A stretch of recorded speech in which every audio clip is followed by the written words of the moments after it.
Jack. Levi. The Book Club from Hell. Hello everyone, this is Jack with the Book Club from Hell, an exciting and innovative startup currently seeking funding for our fully automated combination videotape return and Huey Lewis and the News streaming service. I'm sure all of you have heard of American Psycho, either the book, written by Bret Easton Ellis and published in 1991, or the film adaptation, directed by Mary Harron and released in 2000. For this episode, I enlisted the help of Edward, an expert on the film, having watched it at least 30 times. I, for my part, have seen the film maybe 4 or 5 times, and recently read the book.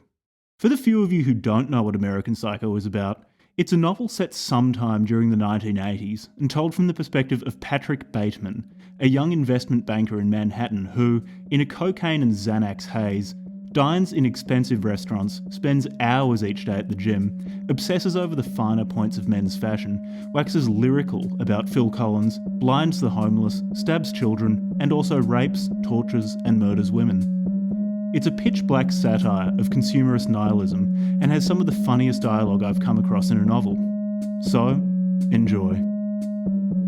Most of the motivation for doing American Psycho as an episode for this podcast, I think, is because of the movie. So, reading American Psycho among some people is popular, but most have seen the movie. It's a particularly guy movie. Of course, this is, it's almost certainly self-selecting, but among men I know or meet, if you ask one of them if they like Huey Lewis and the News, or if they have some videotapes that they need to return, they will respond with more Patrick Bateman quotes. But I think the distinguishing characteristic between those who have only seen the film and those who have read the book is if you mention that you need to go and watch an episode of the Patty Winters Show. Yeah, the Patty Winters Show. Jesus, always watching. This is actually a question. I haven't looked this up. Do you know if I think the Patty Winters Show probably was a real show, but I haven't actually looked it up. I'm not sure. I'll do some book research right now. Some quick, scrupulous research. So the first... So it's all just American Psycho stuff. The first result, the Patty Winters Show symbol in American Psycho. Then, why is Patrick Bateman so obsessed with the Patty Winters Show? So it looks like the Patty Winters Show doesn't exist. It's just in American Psycho, which would make sense considering some of the episodes or the episode themes that are on the Patty Winters Show in American Psycho. Just completely absurd stuff. They start out normally, or somewhat normally enough, but get progressively stranger as the book goes on. I guess that is not totally a plot, but at least a dynamism within the book, in that things do get stranger as the book goes on. Yeah, I was watching the film, not last night, but the night before, and in the film, it's more explicit that, Patrick Bateman is undergoing at least some kind of psychological degeneration. Because there's so much more jammed into the book, and as I was just listening to the audiobook version of it, I was struggling to think, is this actually meant to be a plot arc that he's degenerating? Or is he just consistently psychotic throughout the entire book? Because I didn't get much of an impression of real degeneration. Maybe the murders get a little bit more graphic. I do vaguely recall the scene where he murders a kid in the park, also the zoo at the end of the book. That's not displayed in the movie. But it's pretty insane from the get-go. What do you think? I mean, do you think it was an explicit arc? Yeah, I think it gets crazier as the book goes on. He works in a few biographical details. It mentions offhand that maybe he lost his humanity at Harvard when he was studying there, but maybe he was crazy before then. He implies that he's always been unhinged. But given that the book is from his perspective, and certainly in the latter half of the book, he starts getting a lot crazier. There are parts where he seems to depersonalize, and the narration begins to take place in the third person, describing Patrick Bateman like running around and shooting police officers in the head with a pistol, and then getting into a taxi and shooting the taxi driver and driving away in the taxi. That's where he goes on this rampage and blows up a police car. That's where it in the movie there's this scene where he shoots at a police car with a pistol and the car explodes and he looks really shocked. And as you said, it makes it much more explicit that he might just be losing his mind. Whereas in the book, it says that he shot the fuel tank and it explodes. Again, how Patrick Bateman would know that, I'm not sure. So there is still a lot of ambiguity in the book, but less than in that. It's less. The ambiguity as to whether he's crazy or not is less in your face than in the movie. Yeah, I think there is. Yeah, there's definitely a school of interpretation that views it all as going on entirely inside his own head, and it's just the unfolding of an increasing psychosis. I believe, I haven't looked this up recently, but Bret Easton Ellis was actually asked this, and he said that it had never occurred to him that this was just occurring all inside Patrick Bateman's own head. So at least if we take Bret Easton Ellis's word for it, it wasn't an explicit sort of theme that this was meant to be sort of imaginary in any sense. I don't blame people for thinking that way, though, because I'd heard the theory and read the book, having heard the theory, and it does fit because also everyone, and this is really funny, everyone mistakes everybody else for everybody else. In the process of a single conversation, sometimes people will call Patrick Bateman 2 or 3 different names, and Bateman doesn't dispute it either. He just starts acting as if he's that other person. I think it's Marcus Halberstam. Paul Owen keeps calling him that, and Patrick Bateman just goes along with it. And real beehive of activity, Halberstam. This place is hot. I want you to call me Paul Allen. Although it's Paul Allen in the film, Paul Owen in the book. Paul Owen, yeah. A bunch of people's names are slightly different. I think Van Patten's Bryce name's is also a bit Price. different. Yeah, Price is I the feel like same, Van I think, Patten. is he? It's Bryce in the film and then Price in the book. Yeah. I don't know if that was. Well, I would have to assume that would be intentional on the part of the director. Given how masterfully American Psycho was rendered in cinema, it's one of the few times that the book and the movie are doing slightly different things. It's hard to say which is better. The movie's certainly much more condensed and has a much more identifiable plot, but it's one of the few times when the movie's very much comparable to the book. And given that the director was so capable of bringing American Psycho to the screen, I expect that those things are all intentional. I doubt there were any accidents like that happening. That she just didn't know the names of the characters. No. Yeah, I mean, look, I haven't read the book or visually scrutinized it in the last 10 years.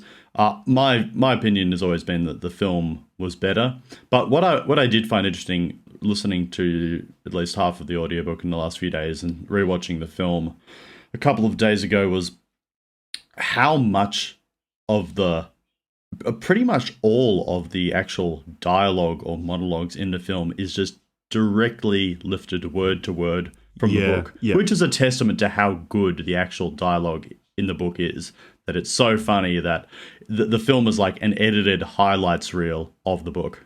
Yeah, I think that's a pretty fair description of the film, because sometimes they'll put the dialogue from the book into a different context in the film, but they won't alter it at all. I think the dialogue is the best part of this book. The prose in general is really good, but the dialogue is just fantastic. It's so funny and consistently so funny. I think I was the extent to which it carries the book is that the book doesn't have much plot. It's let's see how. Yeah, almost 400 pages. My edition is. Not much like it's quite repetitive in what happens. It tends to be Patrick Bateman either going to meals with people or murdering people.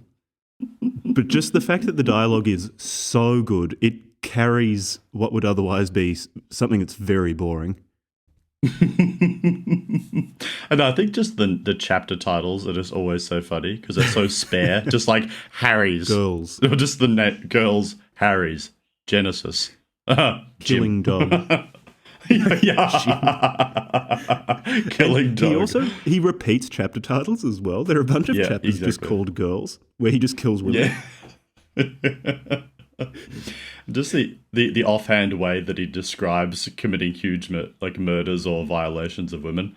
I can't remember the names of the people he's describing it. I know I messaged it to you the other night. It's like just describing the people sitting around a table, and he's talking about person X, and then Lady Y, who I raped with a spray can in Aspen last winter, and sitting next to her is someone else. It's just sort of in passing. He just describes the most violent things. As I said previously, I think that's where some of the dynamism in the book comes from. Not so much from the plot, but from the fact that in the first half of the book, Patrick Bateman will hint, or not even hint, he just says it outright, but there'll just be little mentions of these atrocities he's been committing.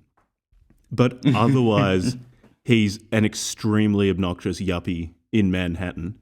But as the book goes on, the descriptions of what he does get much more drawn out. Like, instead of just an offhand sentence about raping someone with a spray can, there'll be a 3,000-word description of. Oh, look, we'll read them out because I'm sure some people are listening to this just to hear the really, really fucked up chapters. And look, I'll deliver on that. Yeah, we'll get to those.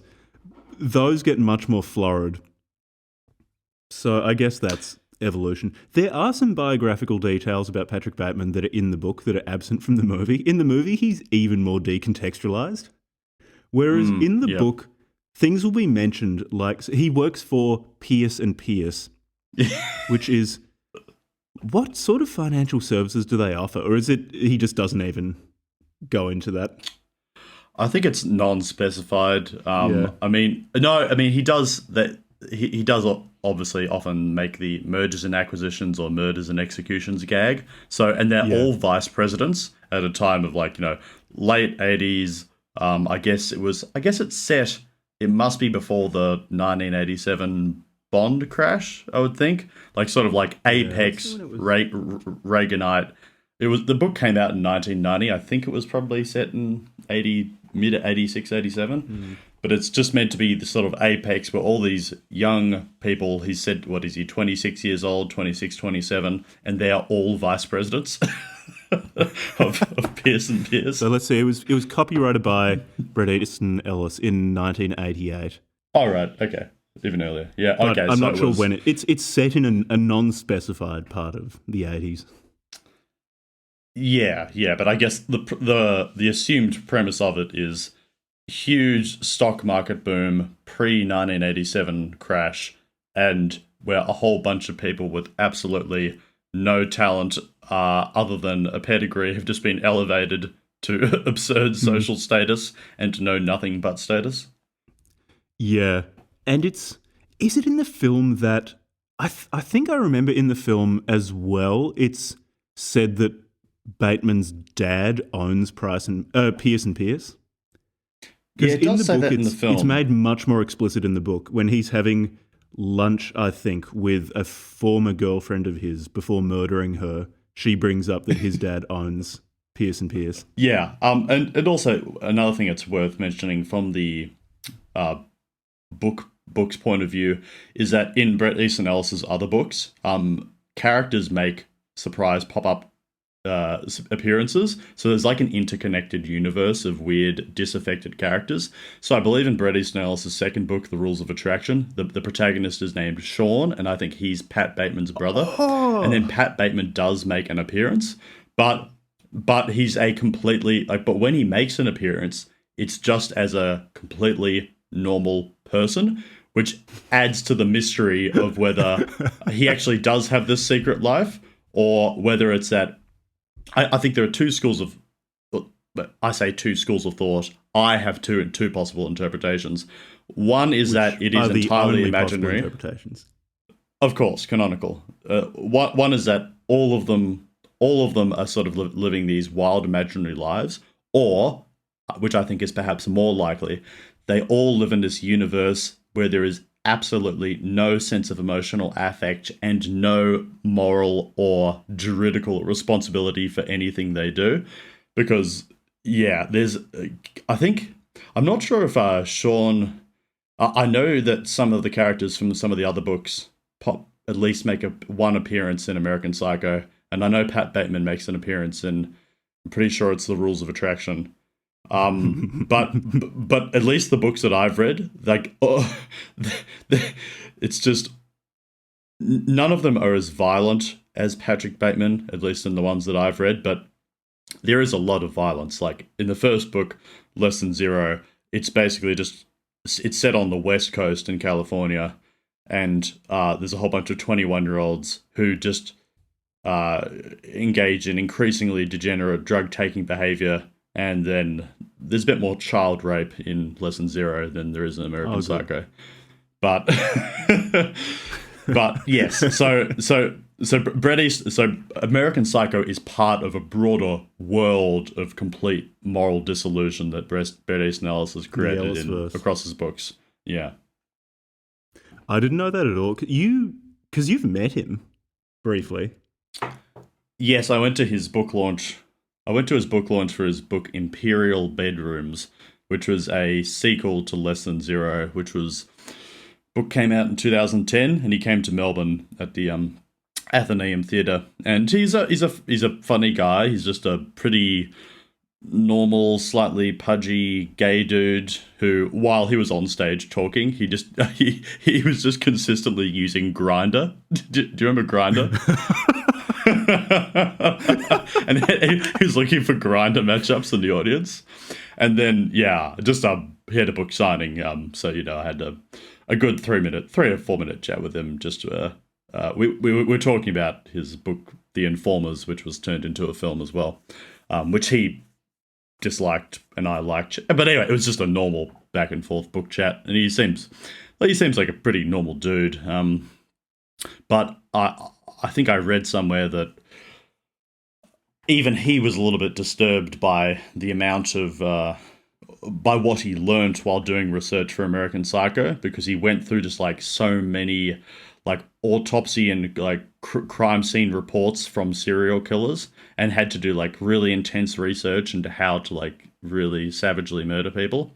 And he said that he found that a little bit confronting. Yeah, especially the torture and execution scenes in this book are revolting.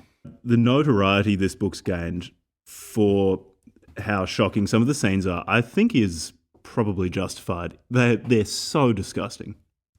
Absolutely revolting. So naturally, I have written down some of those as quotes, and I will read them, but man, they're awful.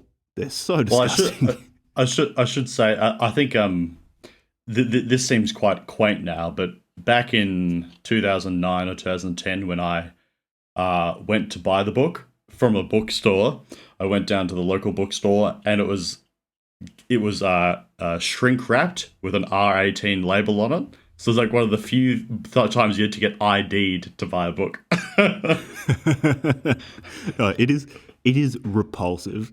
And really, I think your enjoyment of the book will entirely depend upon how entertaining you find Patrick Bateman to be as a character. Because the book is an extended character study of Patrick Bateman.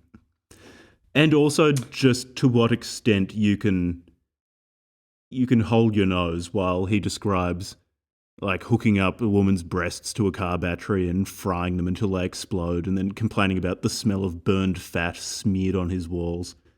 It's just so repulsive. It's so disgusting. When he's cooking human brain. Yeah, and then feeding it to dogs when he goes on a walk. I remember there was a section where it was so offhand. He was talking about how he was going for a walk and feeding pieces of Ursula's cooked brain to passing dogs, and that's all the context you're given. You never hear anything more about this woman.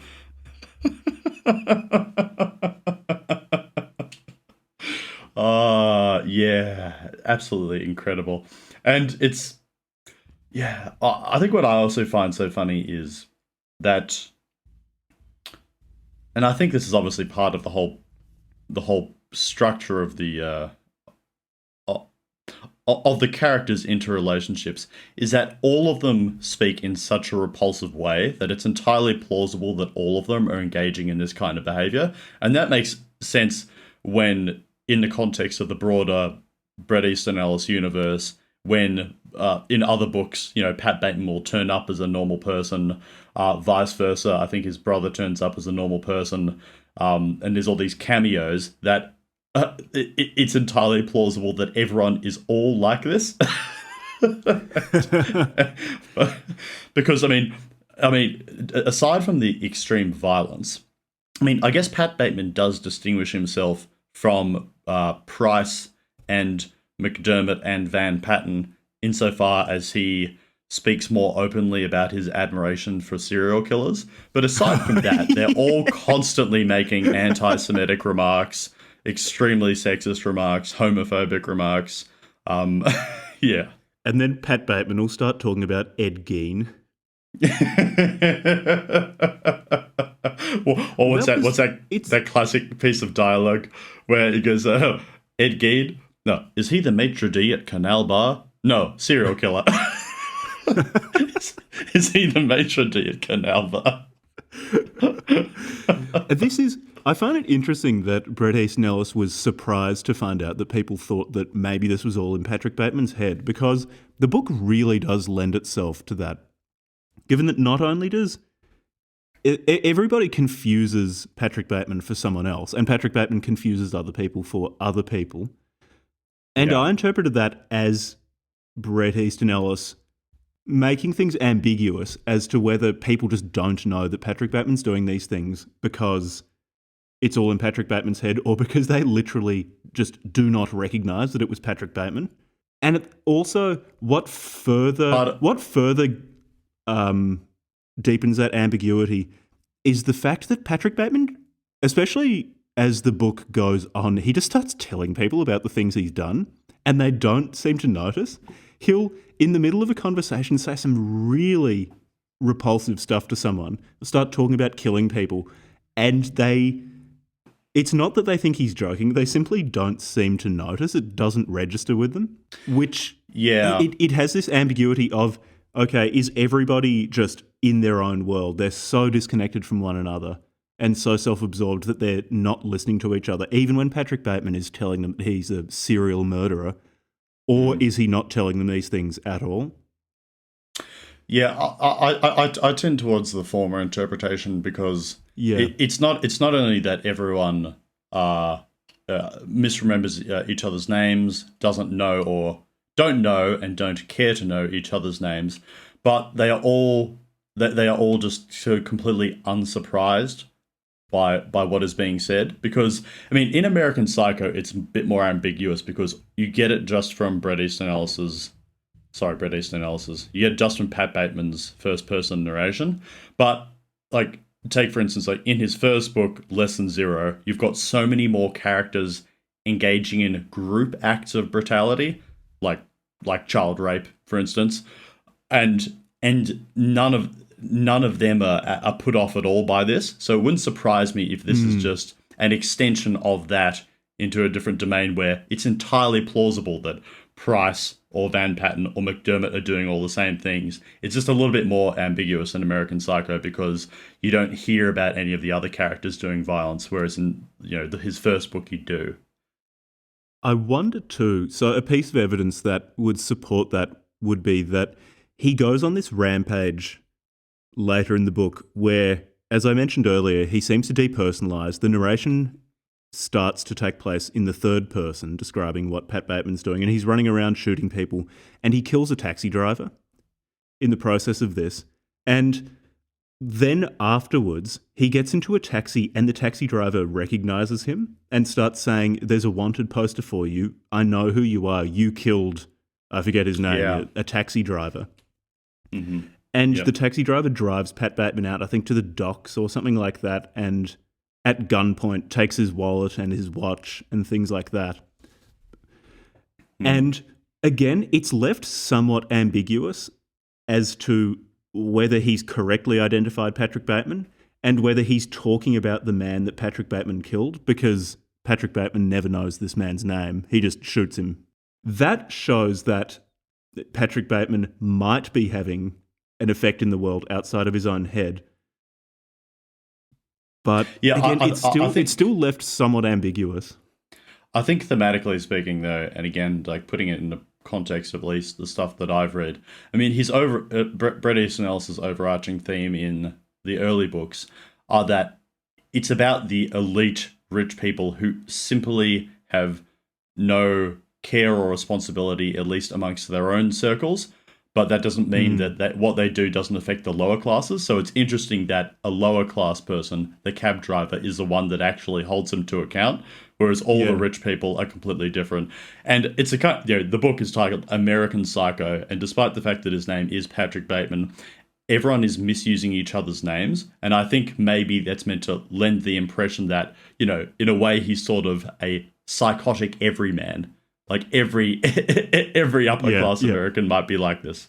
Yeah, and it's not merely that the taxi driver, one of the few poorer characters in the story who talks, because there are a lot of homeless people that Patrick Bateman and his friends all mock, but like, hold out dollar bills to them, then yoink them away at the last second and tell them to get a job. Yeah. But the taxi driver is also one of the few characters who identifies Patrick Bateman. Actually recognizes him. Yeah, actually recognizes that's a good point. Yeah, one of the few that actually knows who he is. Okay, well, I feel like we should probably get into some of, if not the plot per se, then maybe in sequential order, you can run through some of the passages or highlight quotes that you've selected, and then we can. Because as you said, it's hard to get an overall picture of the book. Oh, actually, there's one more thing that just sort of occurred to me that might be important. And it's something that's evident in his second book, The Rules of Attraction, where it has that modernistic literary conceit where the book starts mid-sentence and then it finishes mid-sentence, and the start and the finish link up. So it's just like a continuous loop of a thing, and it puts me in mind of whether Easton Ellis had any notion of like the idea of just eternal return and just going for more and more nihilistic savagery to actually feel some kind of meaning in a world without meaning.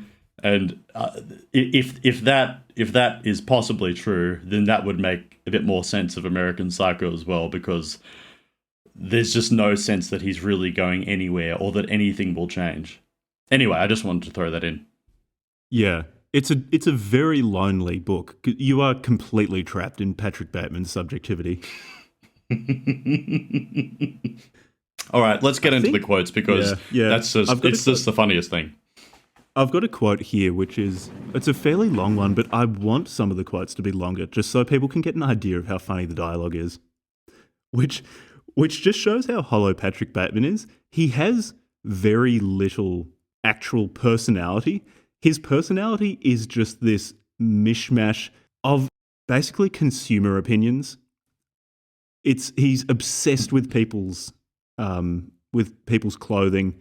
Everyone's clothing is named in obsessive detail.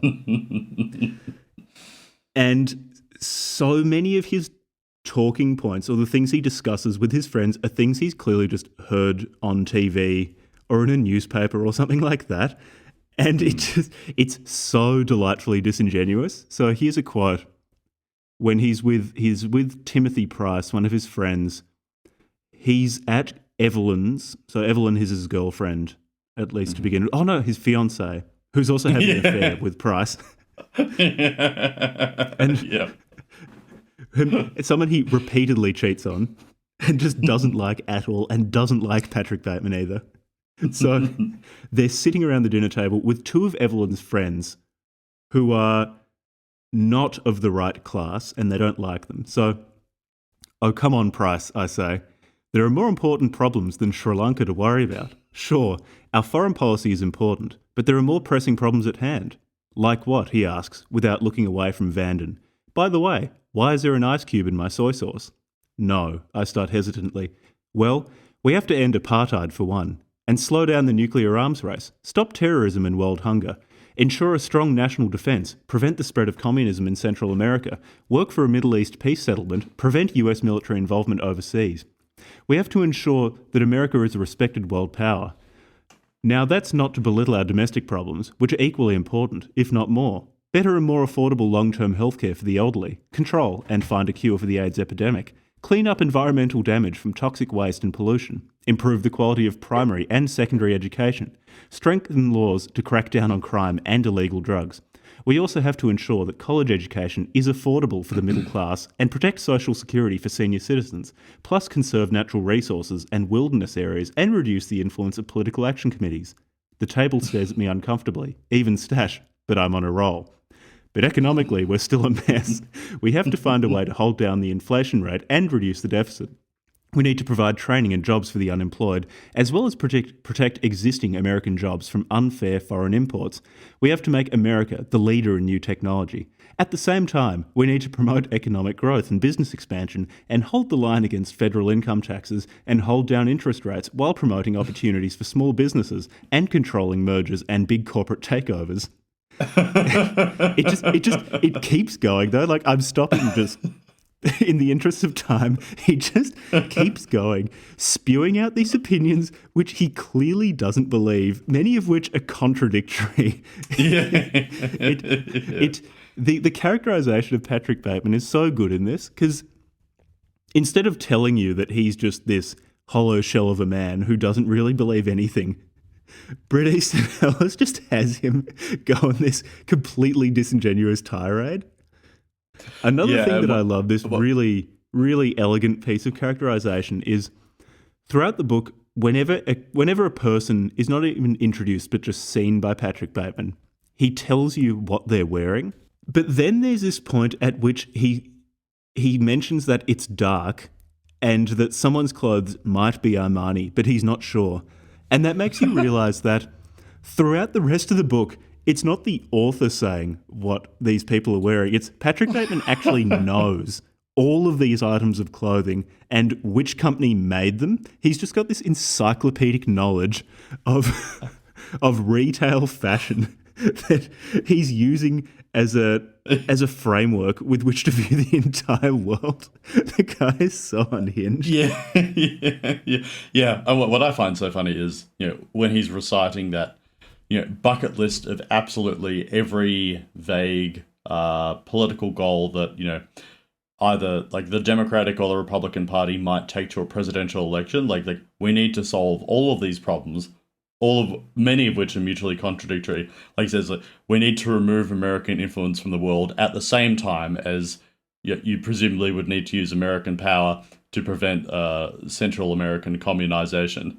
And then at the end of the bit that you just read, he talks about the need to restrict the perfidious effects of corporate takeover when he is in mergers and acquisitions, and then and protecting the poor, the poor and the elderly, and then he routinely murders them. Oh, here's another pretty funny quote. So this quite regularly. So two of Patrick Bateman's friends are Craig McDermott and someone Van Patten. What's Van Patten's first name? David. David Van Patten. Yeah, that's right. It's just Van Patten, though. It's such a good name. Yeah. And whenever they're together, they all just ask each other, they talk about how, we want to write questions to GQ magazine. And they're always about fashion. And they always discuss just the most absurd details of men's fashion, and Patrick Bateman always offers very definitive answers about what's right and what isn't. And so these three are at some bar. I think it's at Harry's. And okay, Harry's so bar. McDermott and Van Patten are arguing over whether rounded collars are too dressy or too casual and which tie looks best with them. and what sort of shoes you should wear. And so Patrick Bateman says, "Well, guys, I measure my words carefully. The tasseled loafer is traditionally a casual shoe." I glance back at Price, wanting the drink badly. He brushes past Lewis, who offers his hand. Price smiles, says something, moves on, strides over to our table. Lewis once more tries to catch the bartender's attention, and once more fails.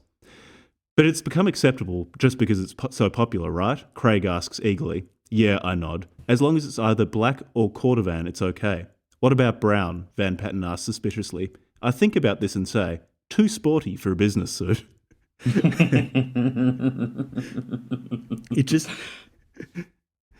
It just continues like this. A distracted Price, his voice still tense, answers quickly with an exact, clear enunciation that can be heard over the din in Harry's.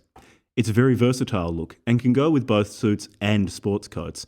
It should be starched for dressy occasions, and a collar pin should be worn if it's particularly formal. He pauses, sighs, and looks as if he's spotted somebody. I turn around to see who it is. Price continues.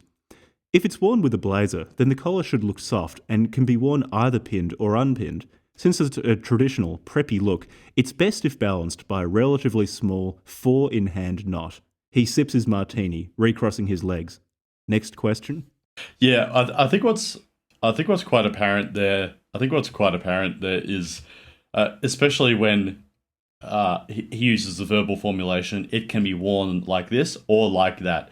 It's just clearly indicative that he simply learnt descriptions from catalogs or issues of Gentleman's Quarterly, GQ magazine.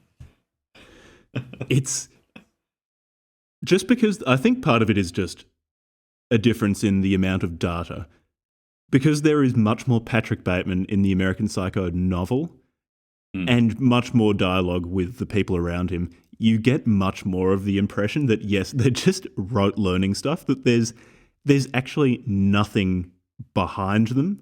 They're just this collection of rote learned behaviours that they think are socially acceptable. Yeah.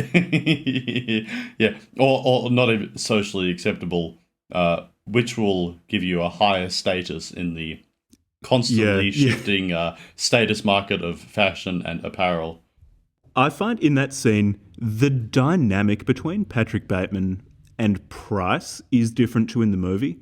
In the book, Price seems more dominant over Bateman. He's sleeping with Bateman's fiancée. In conversations, Pat Bateman tends to look to Price for affirmation and tends to just agree with whatever Price is saying.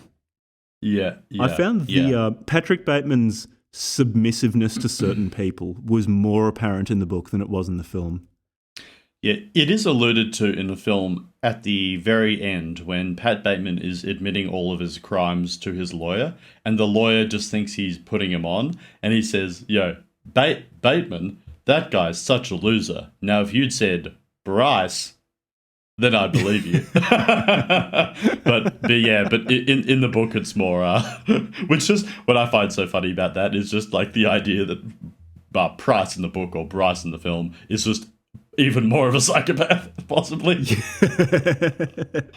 Also in the book, I think while they're at some sort of club, Price just seems to go mad. There are these train tracks, like decorative train tracks leading off into a tunnel from the club. And while talking to Patrick Bateman and sniffing cocaine, Price just keeps looking at them and then eventually just sprints down the train tracks and disappears for the rest of the book. And he re-emerges later and has a very strange affect that's upsetting Patrick Bateman. And Patrick Bateman's wondering whether he's gone to rehab or something like that. It's really strange. Well, and it's never explained either, which I find even funnier, just the lack of interest that Patrick Bateman seems to show in his friend or apparent friend just disappearing for a really long period of time. Yeah, as in, like, he only has any kind of response to him when he's in immediate proximity and it can be used as a marker of his own relative status. But this is actually a question I have for you because I haven't read or listened to the end of the book in a long time, but I watched the film the other day. And at the end of the film, Pat Bateman returns, and you've got the reformed Bryce there, and he's, just sipping on a mineral water. He's given up drinking, and he's making comments about how they're watching Ronald Reagan deliver an address on television. He's like, Yeah, how can he just sit there and lie like that? So cynical, so cruel. and then like there's no explanation in the film. But is there? Does that occur? Is that roughly reflective of what happens in the book? Does he return and he's no longer drinking? Yeah, that is what happens right at the end of the book, and he's. The scene it's not exactly the same as in the movie, but it's quite similar in that he seems actually disturbed by what Ronald Reagan has done and is doing. But again, it's really ambiguous if he gives a shit or if he's just saying this because he's read it in a newspaper or seen it on TV. It's still such a retail opinion to hold that you have no insight into whether price has changed. All you can see is what he's consuming. He's consuming something different. He's consuming mineral water rather than vodka. And that is the extent of his existence in Patrick Bateman's world. So actually, this might be an interesting thing to explore. Like, to what degree can we differentiate at all between the characters? I mean, other than their relative status positions, are there really any differentiating markers between, say, Van Patten, McDermott, Price, or like, is there anything to indicate that they are in any way different characters, or are they all just completely interchangeable? It's very hard to say. I think so. Price seems slightly more dominant than the others, but apart from that, there's very little to separate them. Paul Owen was somewhat separated from them because he was the one handling the Fisher account. The Fisher account, which is also never explained what it is. It's just everyone wants it. No. And so that sets him apart. And then after he dies, they start. You hear people talking about who has the Fisher account now. Like, that's all that matters. They don't care who had about the person who has the Fisher account. They only care that that person has the Fisher account.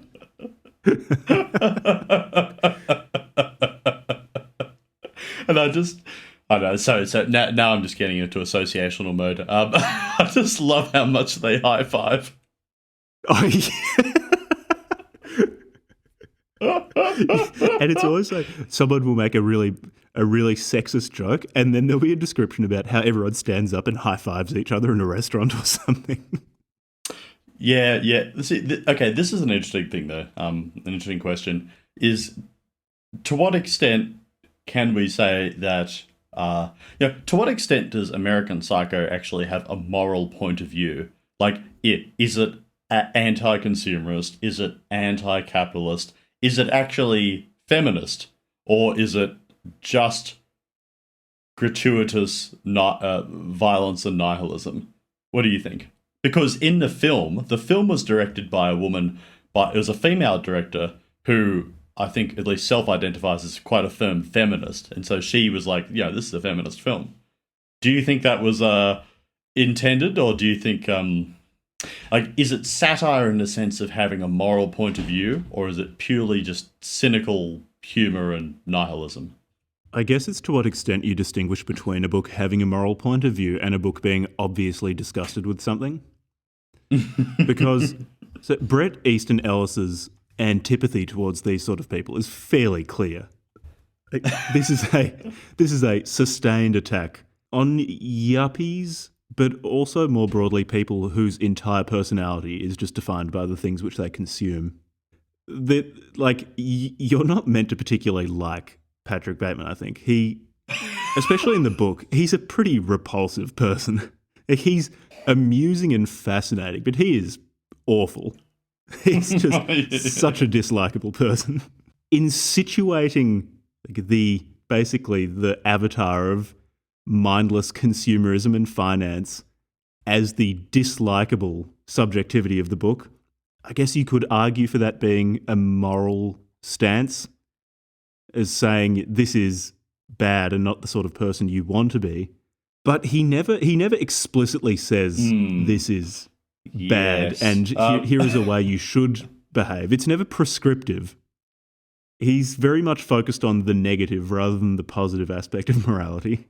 Yeah, that's an interesting question. An interesting question and a somewhat evasive answer, because I'm more thinking out loud. Yeah, I think it's maybe it's an aversive stimulus. He shows you the most unflattering portrait of hyper-consumerism that he can think of, and then tells you to take from that what you will. Yeah, right. Okay, so I think we should get into some more passages, just because, to really evoke in the interest of time. In the interest of time, and also in the interest of evoking. What I'd like to do, if you have any quotes or passages available to you, is to evoke a lot more of the dialogue between like the other characters as well, because I think they are equally funny. Obviously, Patrick Bateman is dominant because he's the first-person narrator, but in whatever order you want. Maybe I was going to say go sequentially, but as we've already established, I'm not sure sequentialism really matters in this narrative arc, if there is an arc. Okay, I've just got this huge list of quotes. I'll just flick through them and pick ones that I find particularly funny. So here's one. He's at exclusive initially and then goes home. So exclusive is his health club. And so many scenes in the book take place here of him telling you that he's worked out for 2 hours, or him getting a massage and a manicure or something like that. But here's the quote. After more stretching exercises to cool down, I take a quick hot shower and then head to the video store, where I return 2 tapes I rented on Monday. She-Male Reformatory and Body Double, but I re-rent Body Double because I want to watch it again tonight, even though I know I won't have enough time to masturbate over the scene where the woman is getting drilled to death by a power drill, since I have a date with Courtney at 7:30 at Cafe Luxembourg. That's pretty much the distillation of this entire book. It's exclusive fitness club, masturbating to violent horror movies, and then going out to some restaurant for dinner with a woman that he's having sex with. Yes. Now, is it there's I feel like there was a quote that I sent you last night regarding Courtney that I found really funny. Sorry, I'm literally just scrolling through my messages right now.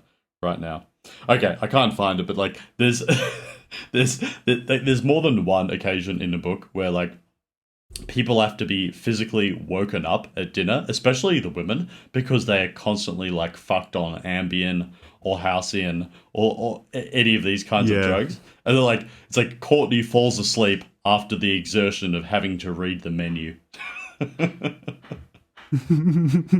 Yeah, and Patrick Bateman's constantly blasted on Xanax and cocaine. Just continuously on Xanax and cocaine. It just doesn't stop. So many of the funny scenes in the movie and in the book are the same. So they've like the scene where Pat Bateman tries to get a place at Dorsia, and Dorsia is a major component of the book, and tries to get a last-minute reservation. The person on the other side of the phone just starts laughing. That's almost exactly lifted from the book because it's just such a good scene. Here we go. Here's a... I found this funny because I know people who dressed like this at university. So Patrick Bateman is walking along and looks at someone. So suddenly I find myself eyeing a very pretty homeless girl sitting on the steps of a brownstone on Amsterdam, a styrofoam coffee cup resting on the step below her feet. And as if guided by radar, I move toward her, smiling, fishing around in my pocket for change. Her face seems so young and fresh and tan for a homeless person's. It makes her plight all the more heartbreaking. As an aside, to this point, I think he's already murdered a homeless man. Or no, he's just ripped out a homeless man's eyes with a knife and then stomped his dog. But because this woman's a bit pretty, he's suddenly moved.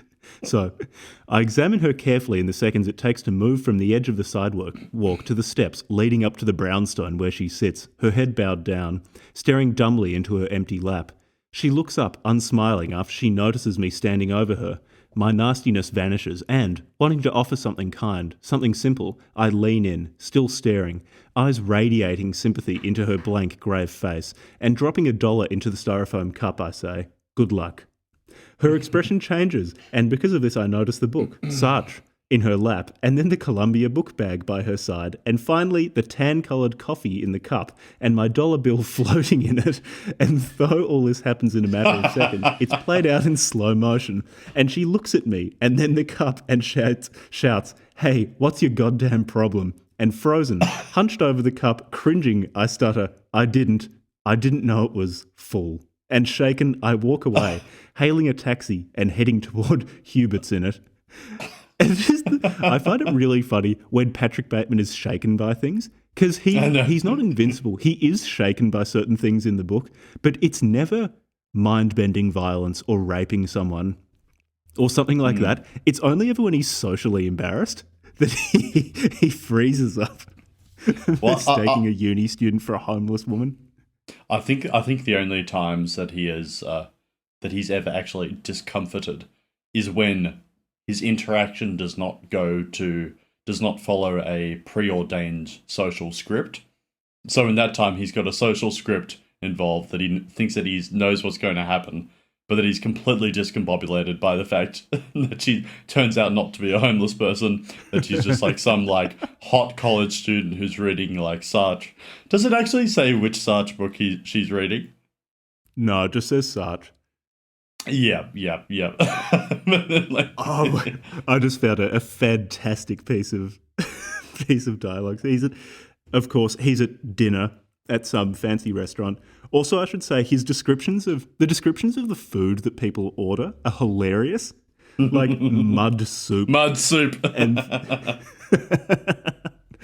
everything's absolutely bizarre. And there's this one scene where the restaurant is just has normal stuff on the menu, and everyone seems really confused about ordering a roast chicken or something like that. But Patrick Bateman is out with Courtney, I think she's either Van Patten or McDermott's girlfriend, but Patrick Bateman's having sex with her and just keeps taking her out in public really openly. And Patrick Bateman starts competing with Scott, who's another guy at the table, over who has a nicer sound system. It's just so ridiculous. I'm sure I'll mispronounce some of the brand names because I didn't know what they were. So it's Iowa, Scott's saying. You've got to hear it. The sound, he pauses, closes his eyes in ecstasy, chewing on cornbread, is fantastic. Well, you know, Scotty, the Iowa is okay. Oh, holy shit. Dream on, Scotty, I'm thinking. But Sansui is really top of the line. I pause, then add, I should know. I own one. But I thought Iowa was top of the line. Scott looks worried, but not yet upset enough to please me. No way, Scott, I say. Does Iowa have digital remote control? Yeah, he says. Computer controls? Uh-huh. What a complete nutter doofus. Does the sound system come with a turntable that has a metacrillite and brass platter? Yes, the bastard lies. Does your system have an Accuphase T106 tuner, I ask him? Sure, he says, shrugging. Are you sure, I say? Think carefully.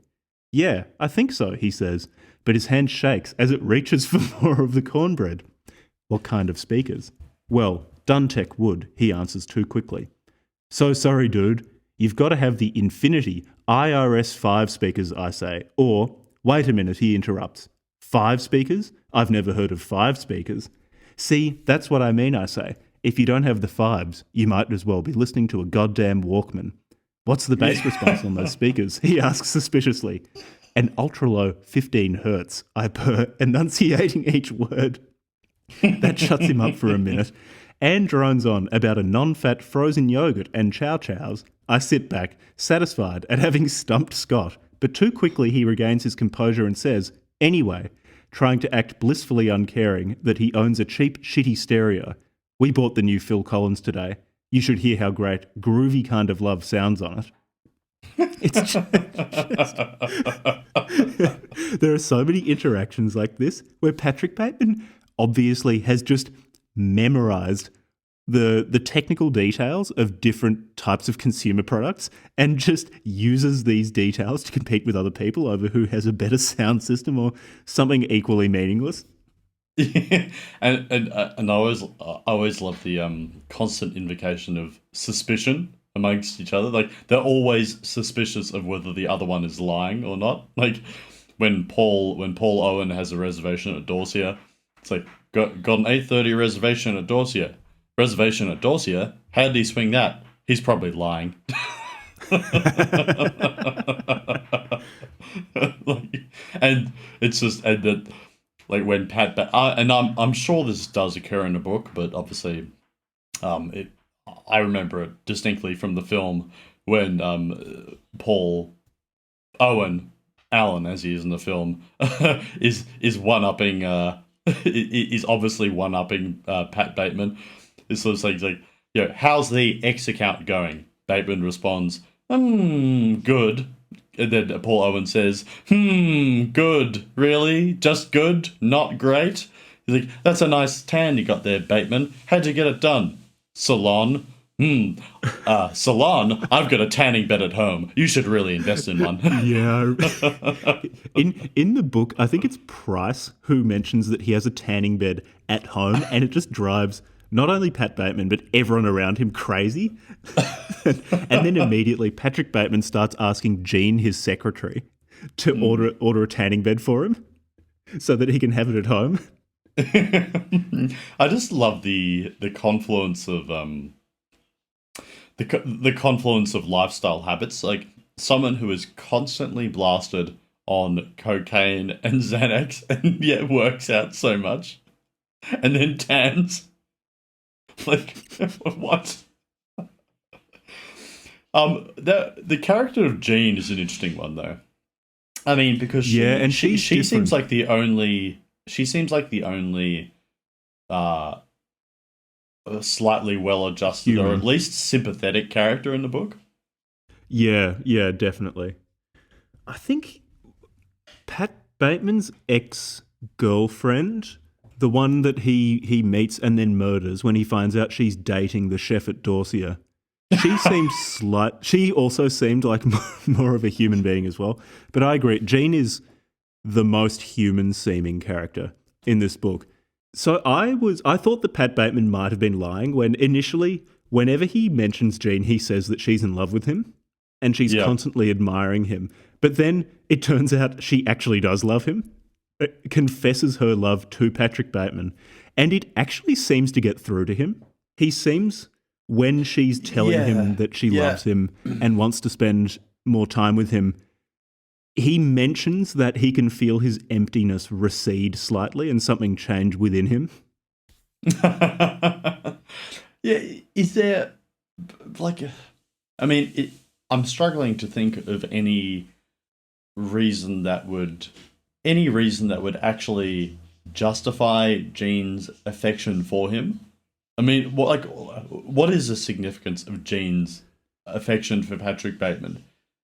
I don't really like. Is it just that she's just a young, vulnerable girl in need of affection and attaches herself to the nearest high status male, or is there anything in Pat Bateman's character that would lend sympathy for, or that would engender sympathy? So this was a really interesting scene. I think what you said definitely is at play, but she also tells Patrick that she likes him because he's shy and sensitive, and she likes shy men.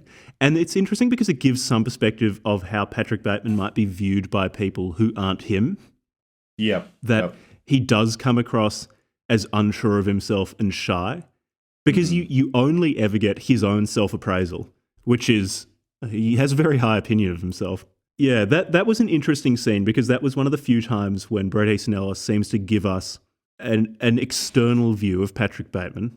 Yes. I do think Bret Easton Ellis handled this quite well, how you almost only ever have Patrick Bateman's self-appraisal, but there are a few moments of other people hinting at how he might seem to others. I thought that was well handled because it maintains a lot of ambiguity and a lot of mystery about what Patrick Bateman's actually like. Yeah. But does hint at it. And I didn't know this. As you were saying, Patrick Bateman appears in other books of his and seems completely normal. Yes. Yeah. And I guess, when he just sort of pops up as a completely nondescript, or not nondescript, but completely sort of background wallflower character. I can't remember which book it is, but there's just sort of like, some offhand reference. I think it's in the Rules of Attraction to like Sean Bateman. I think it is the protagonist of Rules of Attraction is his brother, but I might be misremembering it. But it's just like he's just like this completely shy, nondescript investment banker in New York, and then and that's just it. But as you were speaking before, you prompted a thought in my mind, which is, to what extent is Patrick Bateman, if not homosexual, potentially like bisexual, because he is so offended by Lewis Carruthers, and has such a fastidious attention to the male form, and only feels loathing and contempt for women. I did wonder that. So he never have sex with another man, and Lewis Carruthers is a gay character in this book who's just in love with Patrick Bateman. There's a scene, I think, where he runs into him at Macy's and confesses his love to Patrick, who is revolted. And Bateman keeps trying to get away, and Carruthers is lying on the ground, like holding on to Patrick Bateman's shoes. Oh, yeah. While Patrick Bateman kicks him in the face to make him stop holding on to him and threatens to murder him. And what prompts this is in the movie where Bateman goes to strangle Carruthers in the male bathroom, but he can't go through with it. And in the book, it offers a bit more detail of Bateman saying, "My muscles just won't do it. I just can't strangle him." And Carruthers interprets it as Bateman cracking onto him. And just the sheer horror that Patrick Bateman appears to feel at the idea that someone might think he's gay is so funny. Yeah, but it's interesting because Pat Bateman is so discomforted by Carruthers' advances, and yet he is like the one character in the book that he actually physically can't go through with murdering, where he's no compunctions at all about savagely murdering all these women. So, like, I wonder if that's an angle. See, part of the problem with this book is that there are so many potential angles, but there's not enough evidence to give any kind of conclusive answer. It's just sort of question after question. I can't help but feel that was intentional because it's just too precisely done for it to be an accident. Yeah, it feels like quite a meticulous book. Speaking of, you mentioned brutal murders. Here's a scene. This is the first murder that's really described in detail in this book. Of course, there were things before this, like Patrick Bateman mentioning that either Courtney, Evelyn was upset because the woman across from her in her apartment complex was decapitated with a chainsaw recently, and then Patrick says that he did it.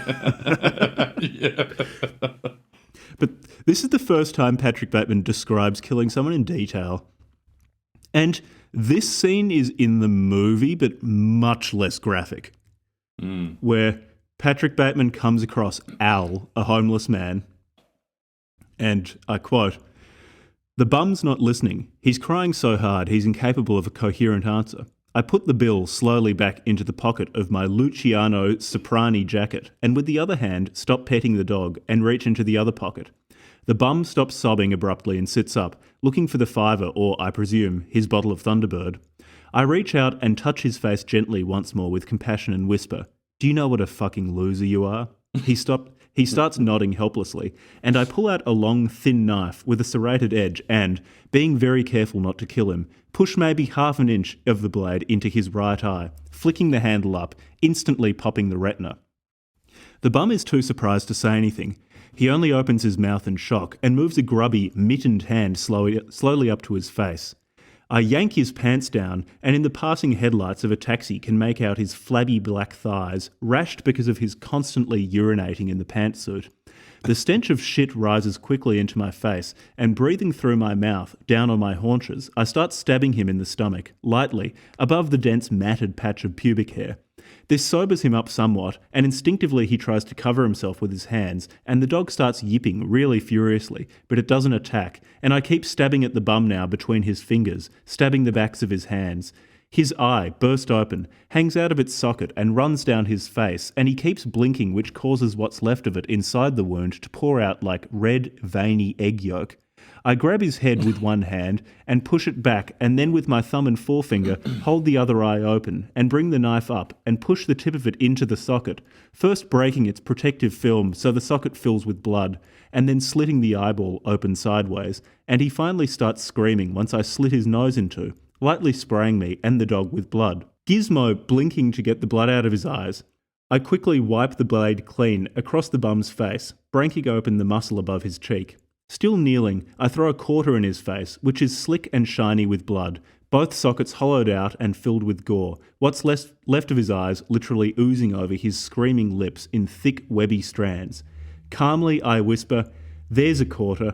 Go buy some gum, you crazy fucking fella." Bret Easton Ellis has a lot of racial slurs. For the purposes of not being cancelled, I will replace them with fella when I read them out. Then I turn to the barking dog, and when I get up, stomp on its front legs while it's crouched down ready to jump at me, its fangs bared, immediately shattering the bones in both its legs, and it falls on its side squealing in pain, front paws sticking up in the air at an obscene, satisfying angle.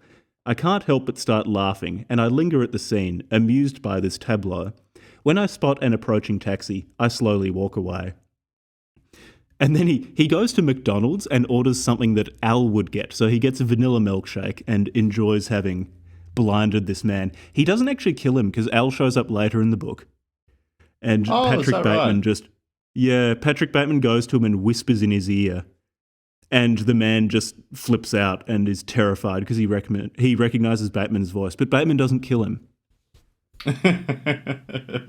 Yeah, it's there is as you mentioned the fella reference. Like I think I sent you a quote last night of it, which is not unrepresentative, but just how just consistently racist he is. It's like it's nonstop. I'm just like, as we're speaking, I'm just sort of trying to think about like what are the major turning points in the book. I mean, because like, is there any way to impose any kind of like plot arc on the book?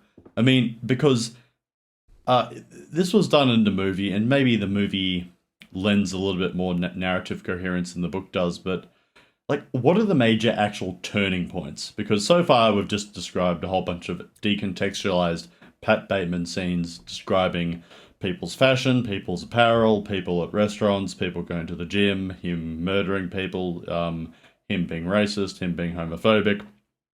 But, from the start, where it says, what's the opening? Like, abandon all hope, ye who enter, is scrawled in graffiti somewhere, to the end of the book. Like, what are the major plot turning points? Or are there any?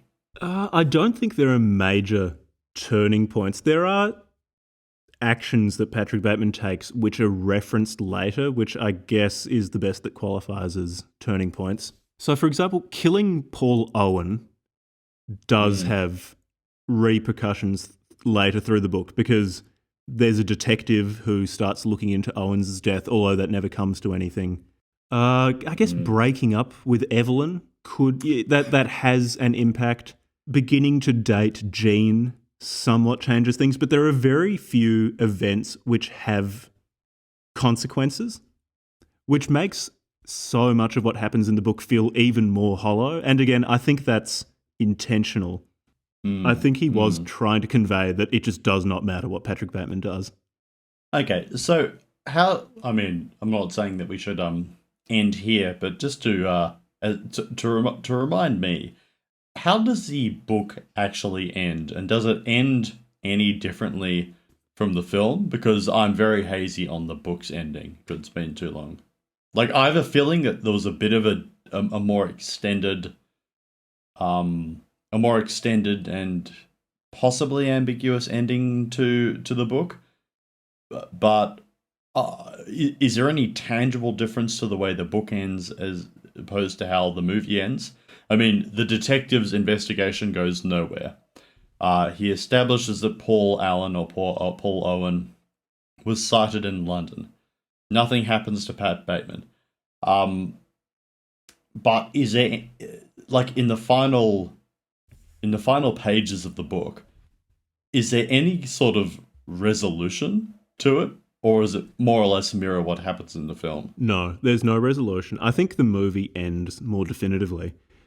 So the speech about when you shake my hand, you might feel flesh, and there is simply no Patrick Bateman here, or whatever he says. That is a speech that, or an internal monologue that Patrick Bateman has, but that doesn't end the book. Patrick Bateman ends the book by he's with Price, McDermott, Van Patten, and leaves because he says he has to return some videotapes, and just see he's leaving Harry's because that's where they're all meeting, and just sees the sign above these velvet drapes, and the sign above them says, "This is not an exit," and that's how the book ends. It's just so nihilistic. Because it's unresolved. It's just Patrick Bateman continues being Patrick Bateman. Okay, because that's how the movie ends too. He's sitting behind. Does he leave? I thought it was he says something like this was all a waste of time or something like that, and the movie just ends. He does say that, but as the camera's zooming in, you see behind him there's a door that says this is not an exit. I see. It's like, as we're speaking about this, it's quite a hard book in a way to talk about. So why don't you? Because I feel in terms of like we've more or less gotten all the interpretive meat off the bone. I'm not sure what else there really is to say other than going through some other funny highlights, quotes, which I will laugh at. Also, maybe for the benefit of the listeners to this august podcast. Why is it that you decided to read American Psycho, and why should others read it? I chose to read it because it just seems like such good fodder for this podcast. I'm pretty sure there is someone in the Discord server who was quoting American Psycho, or they have the "cool it with the anti-Semitic remarks" in their bio or something like that. It just seems like the sort of book that many listeners would appreciate. It's also the sort of book where many people have seen the film multiple times, but haven't read the book. Yep. And it's just so repulsive in so many ways that it feels like a natural fit for this. I also wanted to read more novels and talk about them on the podcast, and this one seemed very, very good for that. I mean, I must say, it's probably one of the more mainstream texts you've studied in the course of this podcast. It's better known. However, I'd say it's just as extreme as most other things we've done for this. I think it's part of the charm of it is also just part of the elusivity or the elusiveness of Bret Easton Ellis himself. I mean, like, why did he write this book? I mean, because it's extremely well done and it's extremely funny. Yeah. It's extremely well written. But there are. It's not thematically that different from his earlier books, and in the 1980s. So I mean, he would have written this book when he was pretty young. I think his first book came out maybe 1985 or something, or maybe 1983 or 4. He would have been in his early 20s. I imagine he was only maybe our age, late 20s or 30s, when he came out with American Psycho. But one of his pals, an author named Jay McInerney, wrote a book called Bright Lights, Big City, which is very, very similar, except the entire book. The book is also just about a rich, disaffected cocaine addict, except the entire book is written in the second person. So you had these books coming out in the 80s by, especially Bret Easton Ellis and Jay McInerney, and then it comes out Was Bret Easton Ellis just simply going for shock value? Like, part of me thinks yes, but at the same time, it's too well executed, and it's too good a piece of art for it to just be that. And I just find it sort of baffling. That's my feeling too. So I haven't read any other books by him. So this did feel like an examination of consumerist nihilism, and not a rehashing of other things he said, which it sounds like it in some way is. The book is just too meticulously done and too well written, I think, to be purely for shock value. I definitely think things are put in there for shock value, but the shock value serves an artistic purpose in that it's so repulsive and then just nothing comes of it. It's totally meaningless. Yeah. I mean, I suppose perhaps, like, yeah, one of the great achievements of the book is how something can be so repulsive and yet so funny. I mean, like, it is quite an achievement. I mean, yeah, like, looking back on it. I just came across a quote of it's when Patrick Bateman tries to strangle Lewis Carruthers and it doesn't work, and when the love affair, or the one-sided love affair, begins between the two of them. And this is when... So they're all sitting at lunch, and Bateman sees Carruthers get up to go to the bathroom, and Bateman follows him and tells the table, "Listen," I say, pushing my chair in, "I just want everyone to know that I'm pro-family and anti-drug. Excuse me." I just love that line. and then this scene just after Bateman tries to strangle him and it doesn't work is so good at showing how incredibly uncomfortable Patrick Bateman is about homosexuality. So, "Where are you going?" he whispers, bewildered. So that's Carruthers whispering this. I've got a... Stumped, I look around the crowded dining room and then back at Lewis's quivering, yearning face. "I've got to return some videotapes," I say, jabbing the elevator button. Then, my patience shot, I start to walk away and head back towards my table. "Patrick," he calls out. I whirl around. "What?" He mouths, "I'll call you," with this expression on his face that lets me know, that assures me my secret is safe with him. Oh my God, I practically gag, and shaking visibly, I sit back at our table, completely defeated, my gloves still on, and gulp down the rest of a watery J&B on the rocks. As soon as I've seated myself, Van Patten asks, "Hey Bateman, what's the right way to wear a tie clip? What's the right way to wear a tie bar or clasp?" While a tie holder is by no means required business wear, it adds to a clean, neat overall appearance, but the accessory shouldn't dominate the tie. Choose a simple gold bar or a small clip and place it at the lower end of the tie at a downward 45-degree angle. So I got the context slightly wrong. So this is after he's left the bathroom, where he tried to strangle Lewis, but it didn't work. While he's in the bathroom, it also describes him like frantically washing his hands while his gloves are still on. Yeah, which is rendered so well in the movie. Like you've got Christian Bale just sort of like, and the movie is so good because, you know, as I say, it's a highlights reel of the book while retaining all of the best dialogue.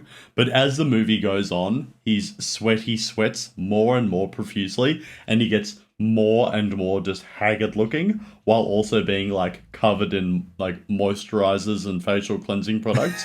Like when he's in the bathroom, just frantically washing his leather gloves. like. But actually, this is a question though, because you can tell me about whether or not this happens in the book, but in the film, it's his failed attempt to murder Lewis Carruthers and the homoerotic subtext with Carruthers saying, you know, "I'll call you" or "call me."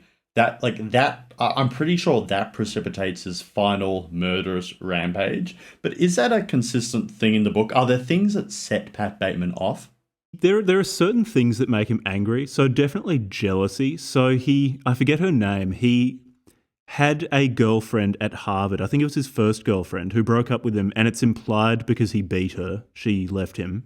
And he meets her again, and they go to lunch, and she mentions to him that she's dating the chef from Dorsia, and it just flips him off into a rage, and he decides to murder her, and does. He, like, crucifies her and cuts out her tongue and things like that.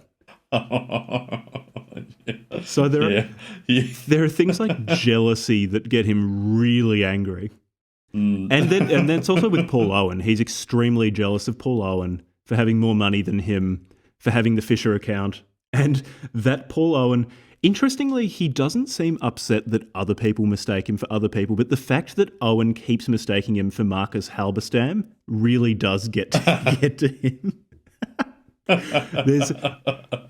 There is the scene where he kills Paul Owen, and he's organised a dinner with Paul Owen under the name Marcus Halberstam at Texarkana, which is apparently a bad restaurant in the book.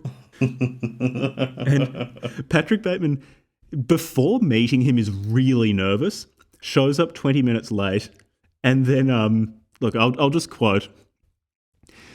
What I've mistaken at first for pomposity on Owen's part is actually just drunkenness. When I press for information about the Fisher account, he offers useless statistical data that I already know about, how Rothschild was originally handling the account, how Owen came to acquire it.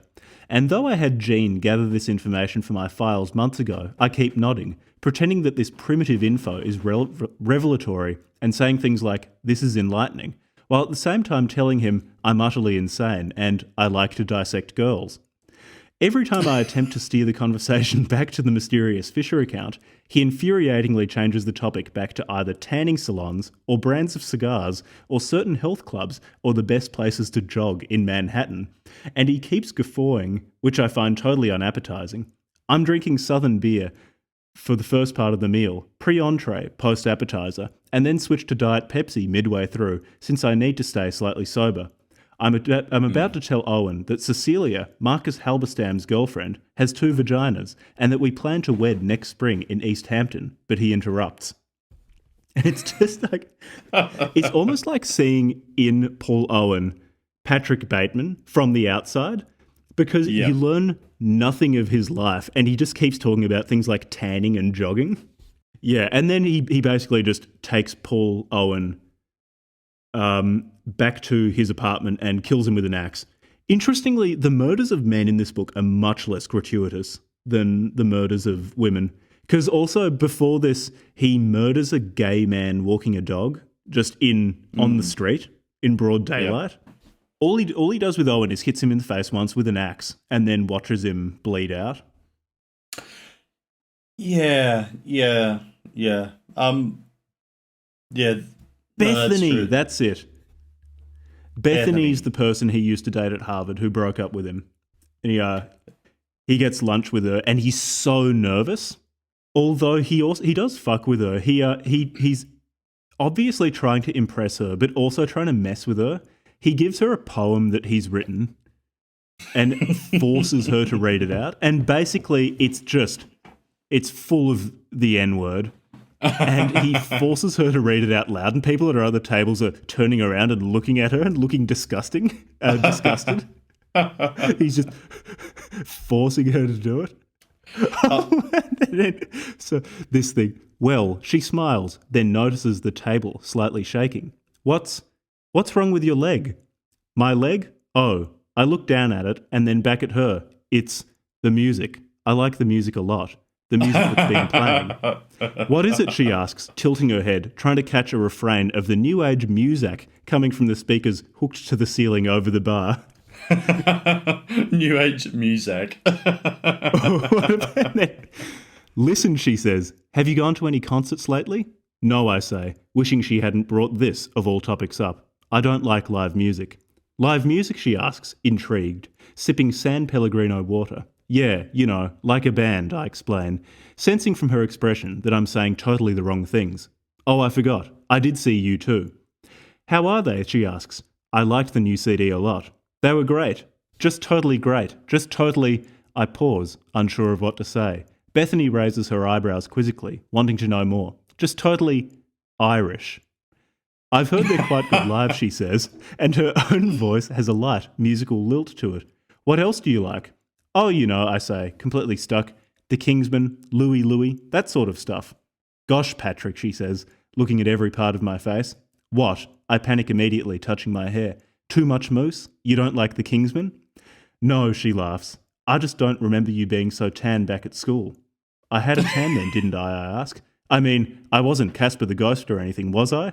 I put my elbow on the table and flexed my biceps, asking her to squeeze the muscle. After she touches it, reluctantly, I resume my question. Was I really not that tan at Harvard? I ask, mock worriedly, but worriedly. The scene with Bethany is funny because Patrick Bateman's insecurities are so obvious here. And I think Bethany is one of the more humanised characters because she seems to show genuine concern, like trying to calm Patrick Bateman down. She obviously knows him, and he was obviously like this at Harvard. His insecurities about his hair and tan and things like that, she seems to be aware of and is just trying to calm him down. And this was probably, her murder was the one that I found most upsetting because she, as opposed to basically all of the other people that he kills, was actually she was somewhat humanized. So, yeah, he then takes her home, like knocks her out, nails her hands to wooden boards with a nail gun, bites her fingers off, cuts off her nipples, cuts out her tongue, rapes her. Yeah, it's really disgusting. Yeah, because I don't think she doesn't appear in the film. I don't think. I think that's only a subplot in the book. Yeah, I don't think she appears in the movie. Also, with Bethany's murder, Patrick Bateman, he does this thing a few times, but doesn't do it enough that it loses its impact. Where there'll be a scene where he's just brutalizing someone, and then the next scene, or a scene very close after, will be a long discussion of pop music. Yeah. Shortly after, he talks about how he kills her. Then in the next chapter, he's on the phone with McDermott and Courtney. Oh no, he's going to Nell's, which is some club with McDermott and Courtney, and they're all competing to see who can name the greatest number of bottled water brands. And Patrick Bateman is correcting the other two when they say the wrong thing about bottled water brands. And he's just thinking about Bethany's body. And then the immediate next chapter, after he's been discussing like her mangled corpse, is a discussion of Whitney Houston. And like I'm not going to read out the quotes. Like they're pretty tiresome because it will actually be a 2,000 or 3,000 word discussion of the blandest pop music you can imagine. Yeah. There is one theme which we haven't talked about yet, which I guess might have a more contemporary salience, or at least in retrospect, which is Patrick Bateman's complete obsession with Donald Trump. Oh, that's right. Yeah. Because, and this was something that I'd mentioned previously, but I read about a quarter or a third of Donald Trump's 1987 opus, The Art of the Deal. And as I was reading it, I was like, this really reminds me of American Psycho. And given how often Donald Trump is referenced, and given the timing of it, I cannot believe that Bret Easton Ellis didn't study that book and at least use, he must be part inspiration for Pat Bateman. This is quite funny because Pat Bateman repeatedly mistakes people for Ivana Trump. Is that Ivana Trump? Is that Ivana Trump? And then it's obvious that Patrick Bateman's obsession with Donald Trump is noted by other characters because quite a few times Courtney or Evelyn will say something about a plaza and then will look at Patrick Bateman and quickly correct themselves and say, oh, Trump Plaza.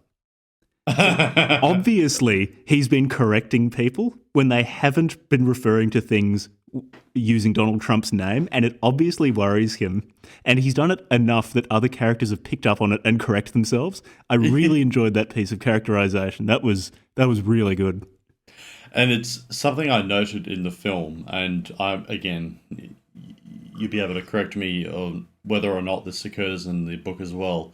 But when he takes Paul, Allen, or Owen to Texarkana or whatever it's called, Paul Owen is criticizing the place. He's like saying, what's happening here? The service is garbage. There's, he said, this is a real beehive activity, Halberstam. This place is hot.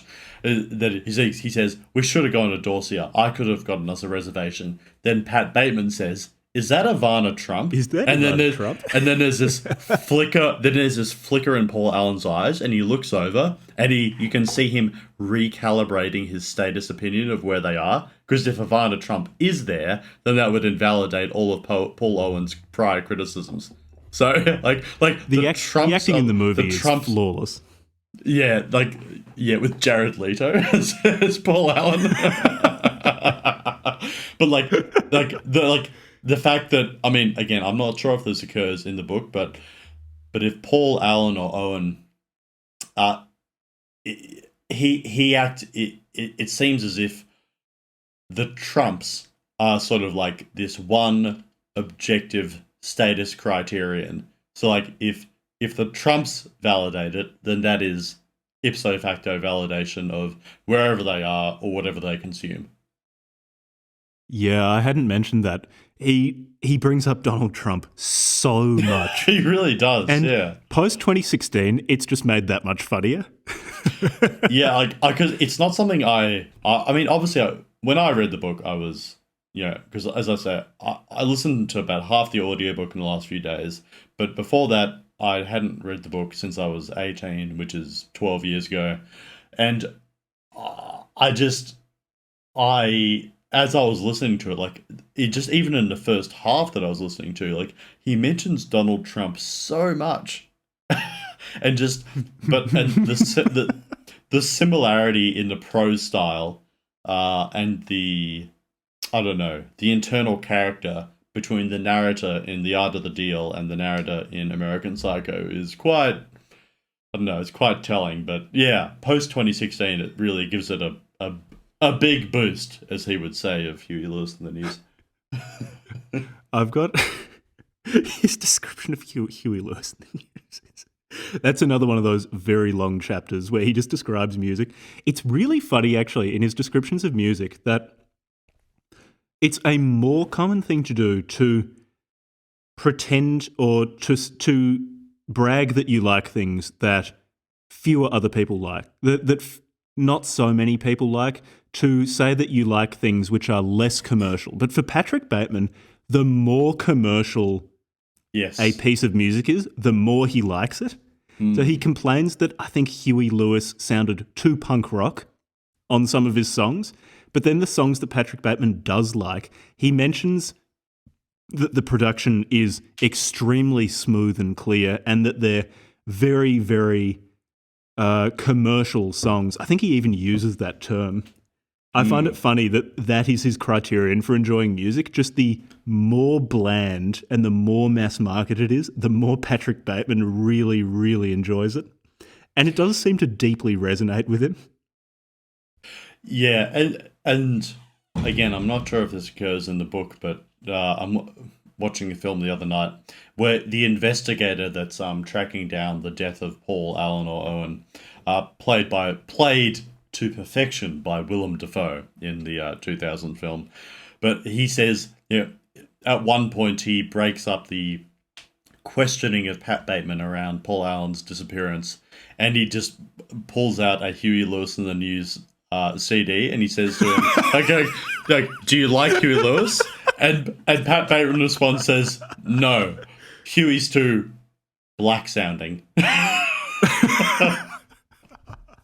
Apparently, what they did to make Willem Dafoe's performance, his performance is perfect, but I heard what they did is they filmed the scenes in 3 different ways. Where is it Detective Kimball or something like that. Yeah, Donald Kimball. Yeah, something Kimball. Where he was given the instruction that he suspects that Patrick Bateman killed Paul Allen in the film, Paul Owen in the book, and then he was asked to do the scenes where he was neutral, and then ones where he doesn't believe that Patrick Bateman did it. And what they did is they just spliced scenes from those all together, which is why his affect seems so off. That is so good. Oh, that's actually perfect.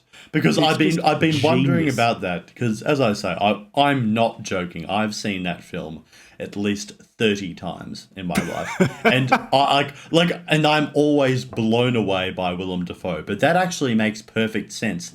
Because each time the camera flicks back to him, there's a discontinuity in Willem Dafoe's affect, which is completely bewildering. So disturbing. Like, he's smiling maniacally, he's completely suspicious, and then he's completely disarming. Like, it's just like, what? That's incredible. It might be apocryphal what I've heard. I mean, in the Discord, someone will probably correct me if I've said something wrong, but I think that's how they did it, and it's brilliant. Well, that makes perfect sense. That would make complete sense in terms of of how it's presented, of how they pull that off. But yeah, that's fascinating. I mean, like, that must be true. I'm completely persuaded by that theory. I've got 2 quotes here. One of them is there's this chapter where Patrick Bateman and Evelyn go on holiday at Tim Price's place in the Hamptons, which she happens to have keys to. And Patrick Bateman says he doesn't know why, but obviously knows why she has keys to Tim Price's holiday home. Yeah. And it's really interesting that the descent into madness of Patrick Bateman in the book is much less monotonic than it is in the film, in that there are times when he seems to become slightly more alive.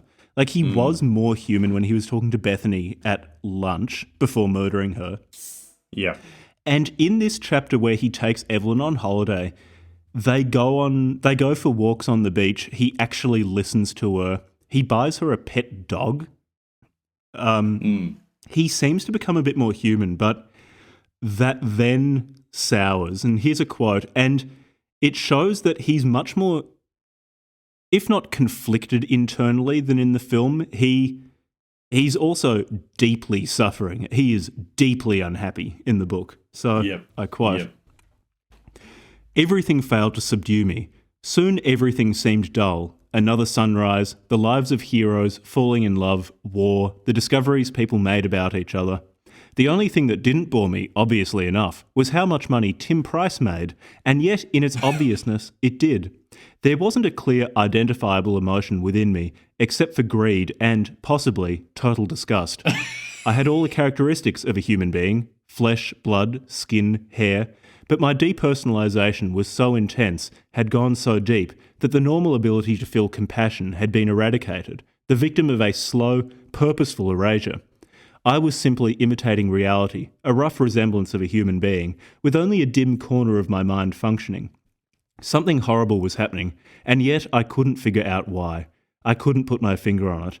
The only thing that calmed me was the satisfying sound of ice being dropped into a glass of J&B. Eventually, I drowned the chow, which Evelyn didn't miss. She didn't even notice its absence, not even when I threw it in the walk-in freezer, wrapped in one of her sweaters from Bergdorf Goodman. We had to leave the Hamptons because I would find myself standing over our bed in the hours before dawn with an ice pick gripped in my fist, waiting for Evelyn to open her eyes. At my suggestion, one morning over breakfast, she agreed, and on the last Sunday before Labor Day, we returned to Manhattan by helicopter.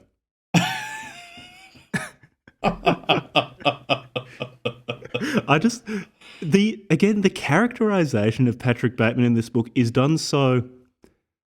There are so many examples of very subtle and very elegant characterization, like him being numb to everything except obviously how much money Tim Price has when he's in his holiday house. And just the fact that when he drowned a puppy and then threw its body in the freezer. And the only thing that really seems to stand out to him in this whole thing is the fact that he wrapped it in a sweater from a particular designer. That's the feature that he notes and that is important to Patrick Bateman, not the dead dog. Just the fact there was a Bergdorf Goodman sweater. And I'll follow that up with a quote from the chapter coming after called Girls, which is where Patrick Bateman invites Christy and Elizabeth, two women, to his apartment. Yeah. And so he murders them. And I'll read a quote where he's describing the next morning. In the morning, for some reason, Christie's battered hands are swollen to the size of footballs, the fingers are indistinguishable from the rest of her hand, and the smell coming from her burnt corpse is jolting, and I have to open the Venetian blinds, which are spattered with burnt fat from when Christie's breasts burst apart, electrocuting her, and then the windows electrocuting her and then the windows to air out the room. Her eyes are wide open and glazed over, and her mouth is lipless and black, and there's also a black pit where her vagina should be, though I don't remember doing anything to it, and her lungs are visible beneath the charred ribs. What is left of Elizabeth's body lies crumpled in the corner of the living room. She's missing her right arm and chunks of her right leg. Her left hand, chopped off at the wrist, lies clenched on top of the stand in the kitchen, in its own small pool of blood. Her head sits on the kitchen table, and its blood-soaked face, even with both eyes scooped out and a pair of Alan Mickley sunglasses over the holes, looks like it's frowning. I get very tired of looking at it, and though I didn't get any sleep last night, I'm utterly spent. I still have a lunch appointment at Odeon with Jem Davies and Alana Burton at 1. That's very important to me, and I have to debate whether I should cancel it or not. There are so many scenes of him dispassionately looking at the carnage in his living room and then thinking about lunch dates he has.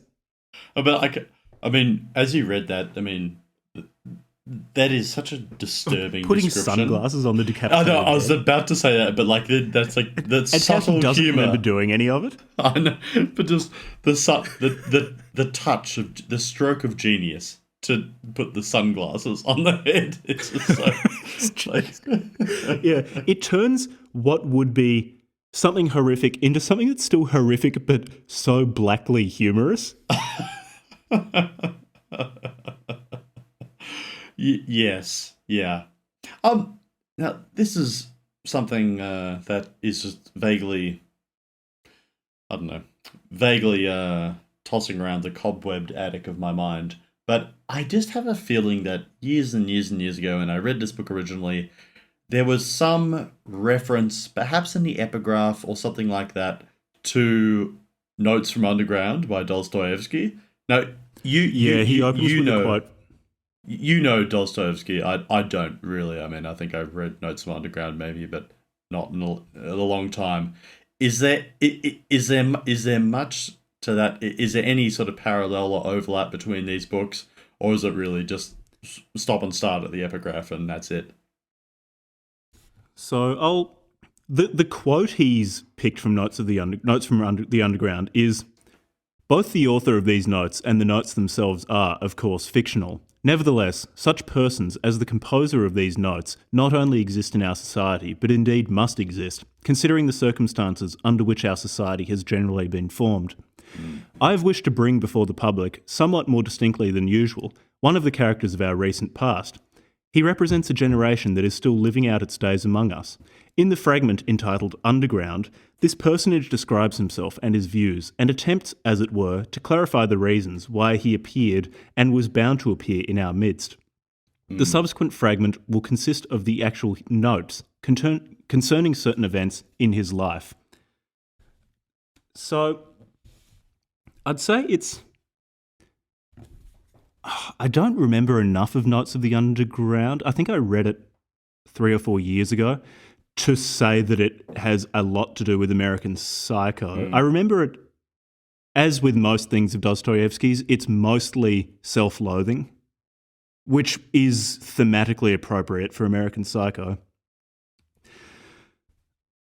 Yeah, I don't remember enough to really say if it's one of the troubles I just have with looking at this book in general is that there is Yeah, but there are so many things that, looking at it, let's say assessing it from the point of view of, let's say you're assigned this book to write an essay in high school or in university. There are so many potential lines of interpretation, but they just seem to go nowhere. Like you can say, is Patrick Bateman a repressed homosexual? Yeah, maybe there's some evidence for it, but there's nothing dispositive. Is it Yeah. anti-capitalist? Maybe, but it's not dispositive. Is it? Yeah, yes, it's anti-consumerist, I guess, but there's no sense of redemption. I mean, and here I would, No. compare it with what one of, as I mentioned earlier, one of Bret Easton Ellis's friends, a roughly contemporary author named Jay McInerney, who wrote a book called Bright Lights Big City, which covers a lot of similar territory. But at the end of that book, you've got the protagonist, um, uh, and it's one of the few books I've read. It's written in the second person, where it says like, you're not meant to be in a club at this hour of the night, snorting Bolivian marching powder. But at the end of it, like there's a slightly redemptive scene where it's like you emerge from the club. It's a new day. You can start over. But there's nothing of that in American Psycho, No. which is sort of like it's very funny, but you can't. It's almost impossible to draw any lesson from it, which is great, but also it makes it quite hard to talk I can't about. help but feel that's intentional because it's so well written that I feel like it is very much intentional that not only do none of the characters in it learn anything, you as the reader can't draw anything firm from it. It's pure nihilism.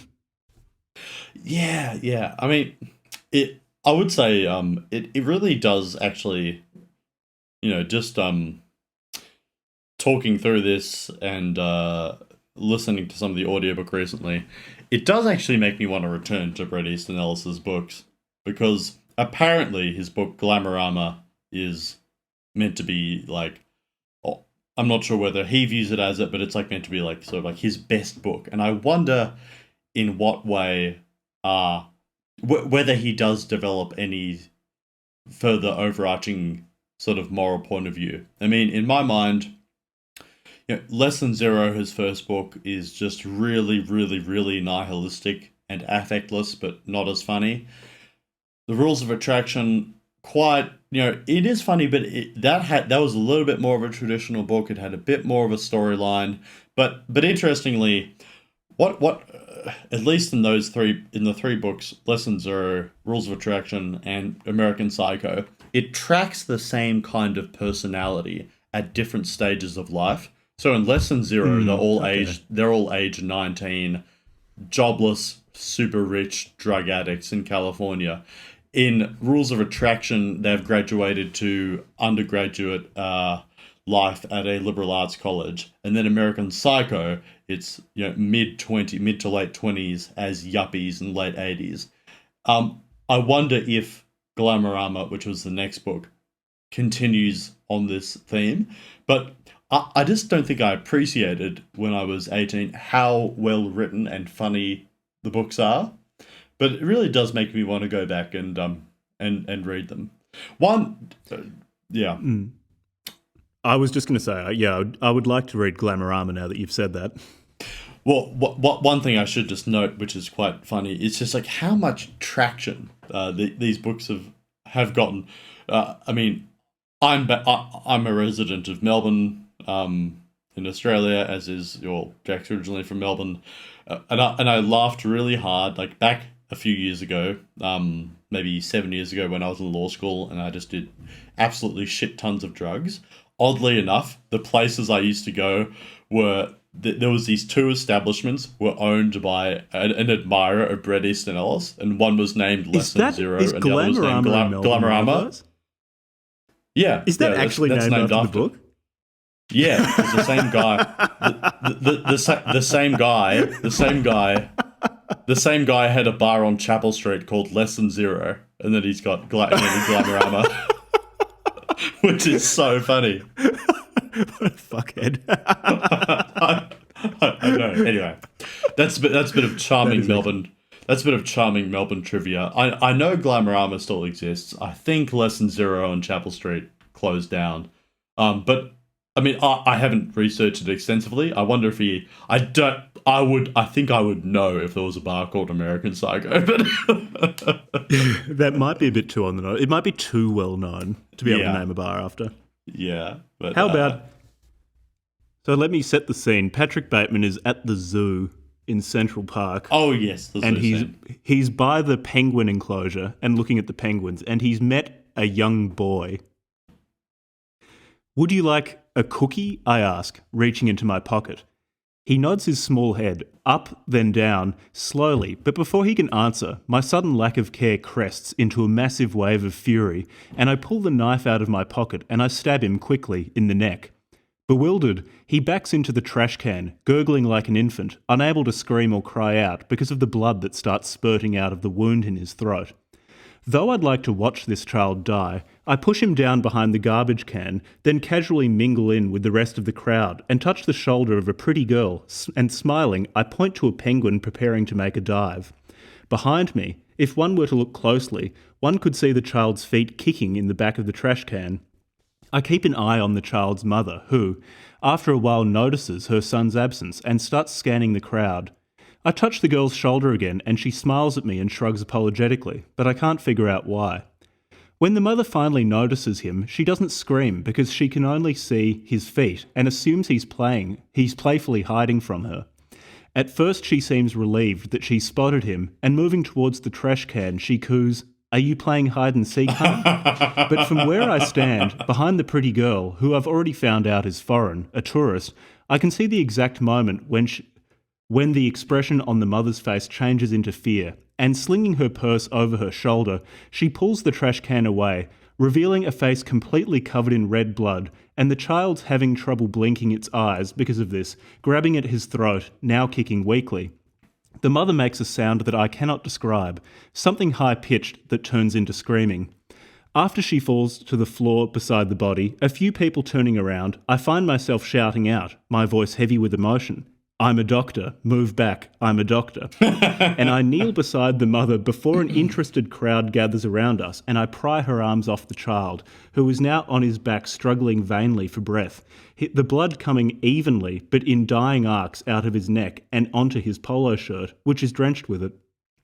And I have a vague awareness during the minutes I hold the child's head reverently, careful not to bloody myself, that if someone makes a phone call or if a real doctor is at hand, there's a good chance the child can be saved. But this doesn't happen.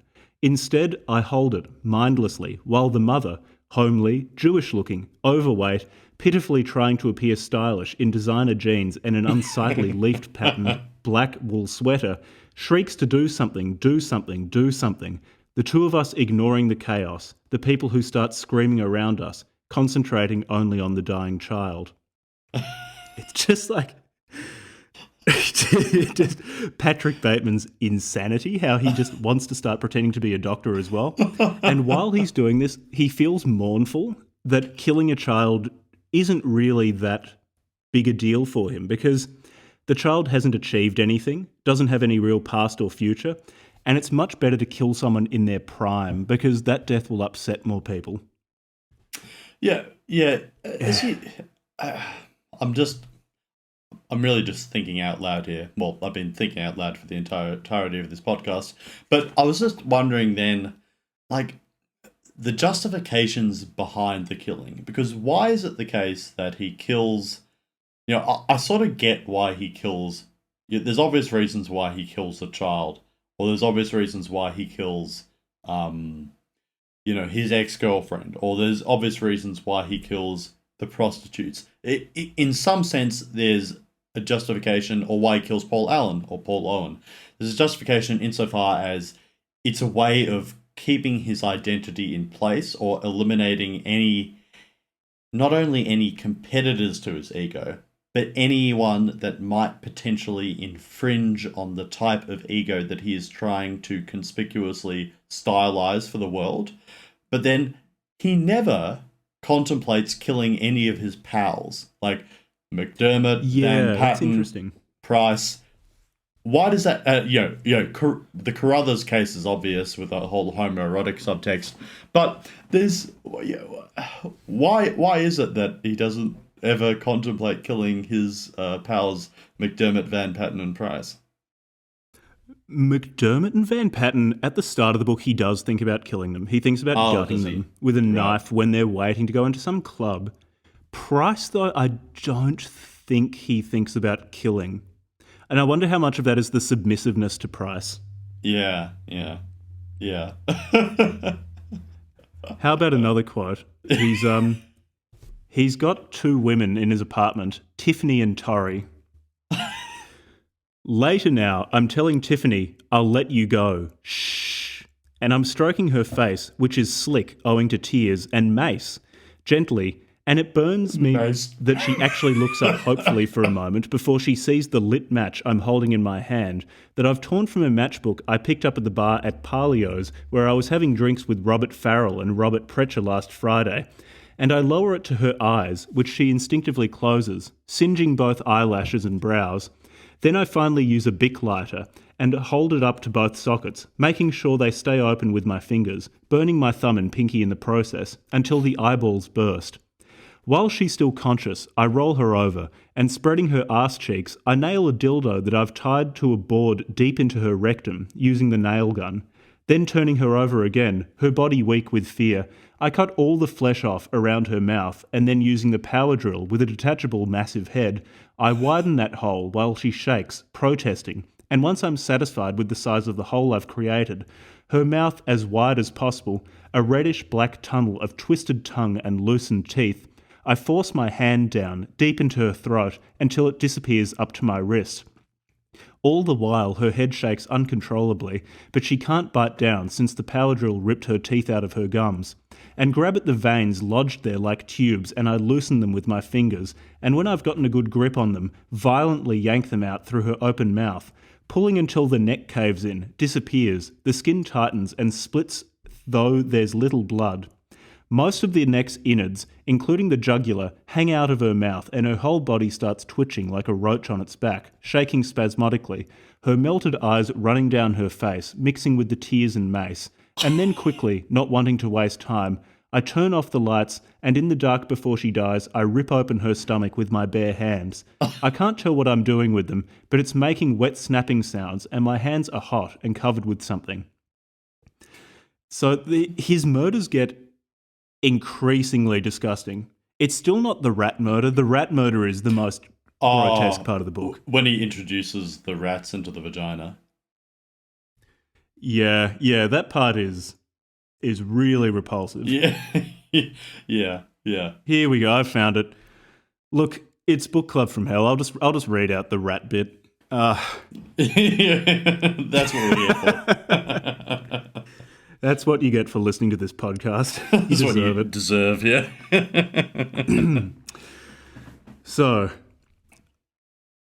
But a bit of context, a gigantic rat crawls out of Patrick Bateman's toilet and he traps it and starves it and then brings a woman home.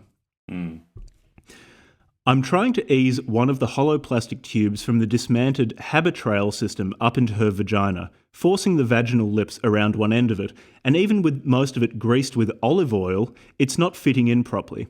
During this, the jukebox plays Frankie Valli singing The Worst That Could Happen, and I'm grimly lip-syncing to it while pushing the Habitrail tube up into this bitch's cunt. I finally have to resort to pouring acid around the outside of the pussy so that the flesh can give way to the greased end of the Habitrail, and soon enough it slides in easily. I hope this hurts you, I say. The rat hurls itself against the glass cage as I move it from the kitchen table into the living room. It refused to eat what was left of the other rat I had brought it to play with last week, that now lies dead, rotting in a corner of the cage. For the last 5 days, I've purposely starved it. I set the glass cage down next to the girl, and maybe because of the scent of the cheese, the rat seems to go insane, first running in circles, mewling, and then trying to heave its body, weak with hunger, over the side of the cage. The rat doesn't need any prodding, and the bent coat hanger I was going to use remains untouched by my side. And with the girl still conscious, the thing moves effortlessly on newfound energy, racing up the tube until half its body disappears, and then after a minute, its rat body shaking while it feeds. All of it vanishes except for the tail, and I yank the habitrail tube out of the girl, trapping the rodent. Soon, even the tail disappears. The noises the girl is making are, for the most part, incomprehensible. I can already tell that it's going to be a characteristically useless, senseless death, but then I'm used to the horror. It seems distilled. Even now it fails to upset or bother me. I'm not mourning, and to prove it to myself, after a minute or two of watching the rat move under her lower belly, making sure the girl is still conscious, shaking her head in pain, her eyes wide with terror and confusion, I use a chainsaw and in a matter of seconds cut the girl in two with it. The whirring teeth go through skin and muscle and sinew and bone so fast that she actually stays alive long enough to watch me pull her legs away from her body, her actual thighs, what's left of her mutilated vagina, and hold them up in front of me, spouting blood, like trophies almost. Her eyes stay open for a minute, desperate and unfocused, then close, and finally, before she dies, I force a knife uselessly up her nose until it slides out of the flesh on her forehead, and then I hack the bone off her chin. She has only half a mouth left, and I fuck it once, then twice, 3 times in all. Not caring whether she's still breathing or not, I gouge her eyes out, finally using my fingers. The rat emerges head first. Somehow it turned itself around inside the cavity, and it's stained with purple blood. I also notice where the chainsaw took off about half of its tail. And I feed it extra brie until I feel I have to stomp it to death, which I do. Later, the girl's femur and left jawbone lie in the oven, baking, and tufts of pubic hair fill a Steuben crystal ashtray, and when I light them, they burn very quickly. So, at least, according by me, that's the most disgusting part of the book. That part was really gross. That was, man. Imagine writing that. Imagine having to come up with that prose, because he does have a talent for describing violence in such a way that is inescapably horrific. Yeah, and I think, as I mentioned earlier, like apparently he did a very great deal of research into, like, you know, murders of the most like violent type. Like he sought out a lot of literature. He said that it made him quite uncomfortable reading a lot of it, but like you got to say, there's quite a commitment to his craft to just come up with this stuff. He's a very, very talented author and uses it to describe the most horrific scenes of murder.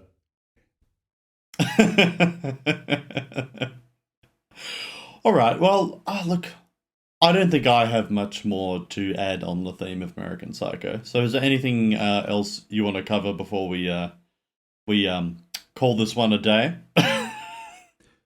Not really. Like there are plenty more descriptions of murder I could read out, but once you've heard a few of them, you've heard them all. Like, you know, he'll cut off someone's head and microwave it, and then try to cook the different bits of the body and eat them and things like that. There's a good part where he talks about taking an Uzi to the gym. Like he's got an Uzi in his gym bag locker at Exclusive, and he just talks about how it symbolizes order to him. Yeah. Talking about Huey Lewis and the News, there are no such mistakes made on the band's third album and flawless masterpiece, Sports, Chrysalis. Every song has the potential to be a huge hit, and most of them were. It makes the band rock and roll icons. Gone totally is the bad boy image, and as a new frat guy sweetness takes over, they even have the chance to say arse in one song and choose to bleep it instead. The whole album has a clear, crisp sound and a new sheen of consummate professionalism that gives the songs on the album a big boost. I love that for Patrick Bateman, the fact that they don't swear on the album is really good, despite the fact that he continuously swears. Yeah. As I was just thinking as you were speaking, like, again, trying to impose some kind of justification or rationale on a book that might not be there, is that, you know, so much of the dialogue or so much of the monologue or so much of the narrator's voice is all entirely like pre-scripted. The way he recites clothes in the manner of a fashion catalog, the way he just gives you, pre-digested analyses of pop songs and things like that.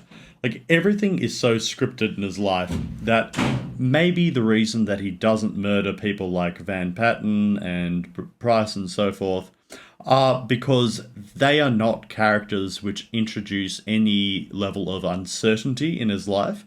It's almost like he uses violence to close off any avenue of uncertainty. He needs to maintain a perfectly scripted life, and anything that might throw it off, he needs to destroy it. That's a really interesting view of it. It is testament to how interesting the character of Patrick Bateman is that you can come up with all sorts of theories like this. And you can find evidence for them, but there's never anything conclusive to be found in the book to really say that that is the reason why he does kill some people and not others. Yeah. Well, I mean, look, in closing, I would say that, as I say, Jack invited me, or I suggested I join him for this podcast. I haven't read Bret Easton Ellis in over a decade. I used to, I read a few of his books, and I've watched the movie probably at least 30 times, and definitely once a year for the last 12 to 15 years. But actually, sort of discussing this and hearing the passages that Jack read out, it really has given me an appreciation for actually how good a writer Bret Easton Ellis is. And now I actually do want to go and read, especially his follow-up book, Glamorama. But he's written so many books since then. I mean, like, I'm not sure how many, but I know when I went to a book signing of his in 2010. The book he'd released then was a sequel to his first book, Lesson Zero. And I just thought I'd be interested to revisit Bret Easton Ellis now and read him as a 30-year-old as opposed to an 18-year-old. And I mean, I must say, this is 2 weeks ago, had you asked me, is Bret Easton Ellis worth reading? I probably would have said, not really. Just sort of all shock and awe. That's really all he's about. But, the movie did a great job. The movie was really funny. But just going through this experience in the last few days, listening to a bit of the audiobook, discussing it with Jack, like, man, Bret Easton Ellis is actually a really funny satirist. And I really should read more of his stuff. So, Jack, would you be inclined to read more Bret Easton Ellis after this? Yeah, I definitely would. I agree with you, because I read American Psycho probably when I was maybe 19 or 20, and coming back to it at the age of 30, I think just because I've met people who resemble Patrick Bateman, I find that very, very funny. And also because I'm trying to write fiction myself, and so my appreciation for especially just how well he writes dialogue is that's great. That's and I want to experience more of it. The best bit of this book is the dialogue, and it's worth reading. Like, I don't even know if you need to read all of it because there's not much plot. I mean, Patrick Bateman's mental state definitely declines as the book goes on. He mentions that he's now seeing a psychiatrist. He mentions that he's having what seem to be almost psychotic symptoms, like ATMs will tell him to feed him a cat or to kill the president or cause a terrible scene at Sotheby's or something like that. Yeah. But apart from that, there's not much momentum in the plot. You could read a quarter of it and get a taste for the fantastic dialogue and then stop if you want, continue if you want. But I want to read more, and I would recommend people read this if they, knowing that they will be reading some really vile scenes of sexual violence, which is a pretty big caveat, actually. It's a huge caveat. That is a huge caveat, but it's interesting what you say about reading it at the age of 30 as opposed to 19, because by this point in your life you've actually encountered people who are, if they're not identifiable with the characters, at least have a family resemblance to them.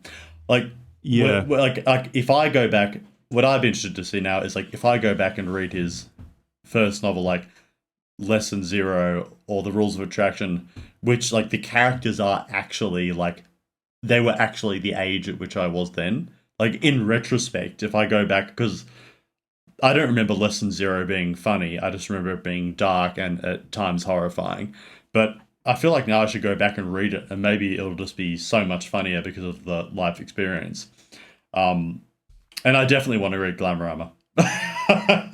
Yeah, I will. I'll probably get Glamorama sometime over the next few weeks. He writes so well.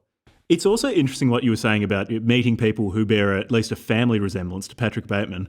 It's even stranger that now, given that a lot of those sort of people have at least watched the movie and might, to an extent, be modelling their behaviour on Patrick Bateman. The world has only gotten stranger in that respect. That's the interesting thing. I mean, I'm not sure if you've ever seen the film Wall Street by Oliver Stone. No, I haven't. Okay, so Oliver Stone, which, I don't know, you might know Oliver Stone. Oliver Stone is a horrendous Hollywood leftist, but he's done some good films.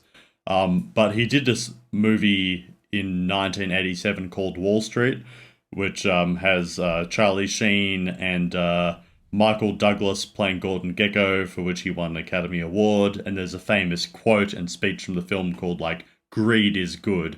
And the thing is, like, yes, Oliver Stone I did this that. film intending it to be a critique of cowboy unregulated capitalism. But the reason the film is so popular is that people love the villain, Gordon Gekko, and identify with him and model themselves on Gordon Gekko. And it's the same thing with American Psycho, like, where the villainy is, in some sense, so attractive. Yeah, or at the very least perpetrated by someone who is in some way magnetic, because Patrick Bateman is hilarious. He's so funny. So it's a book I would recommend.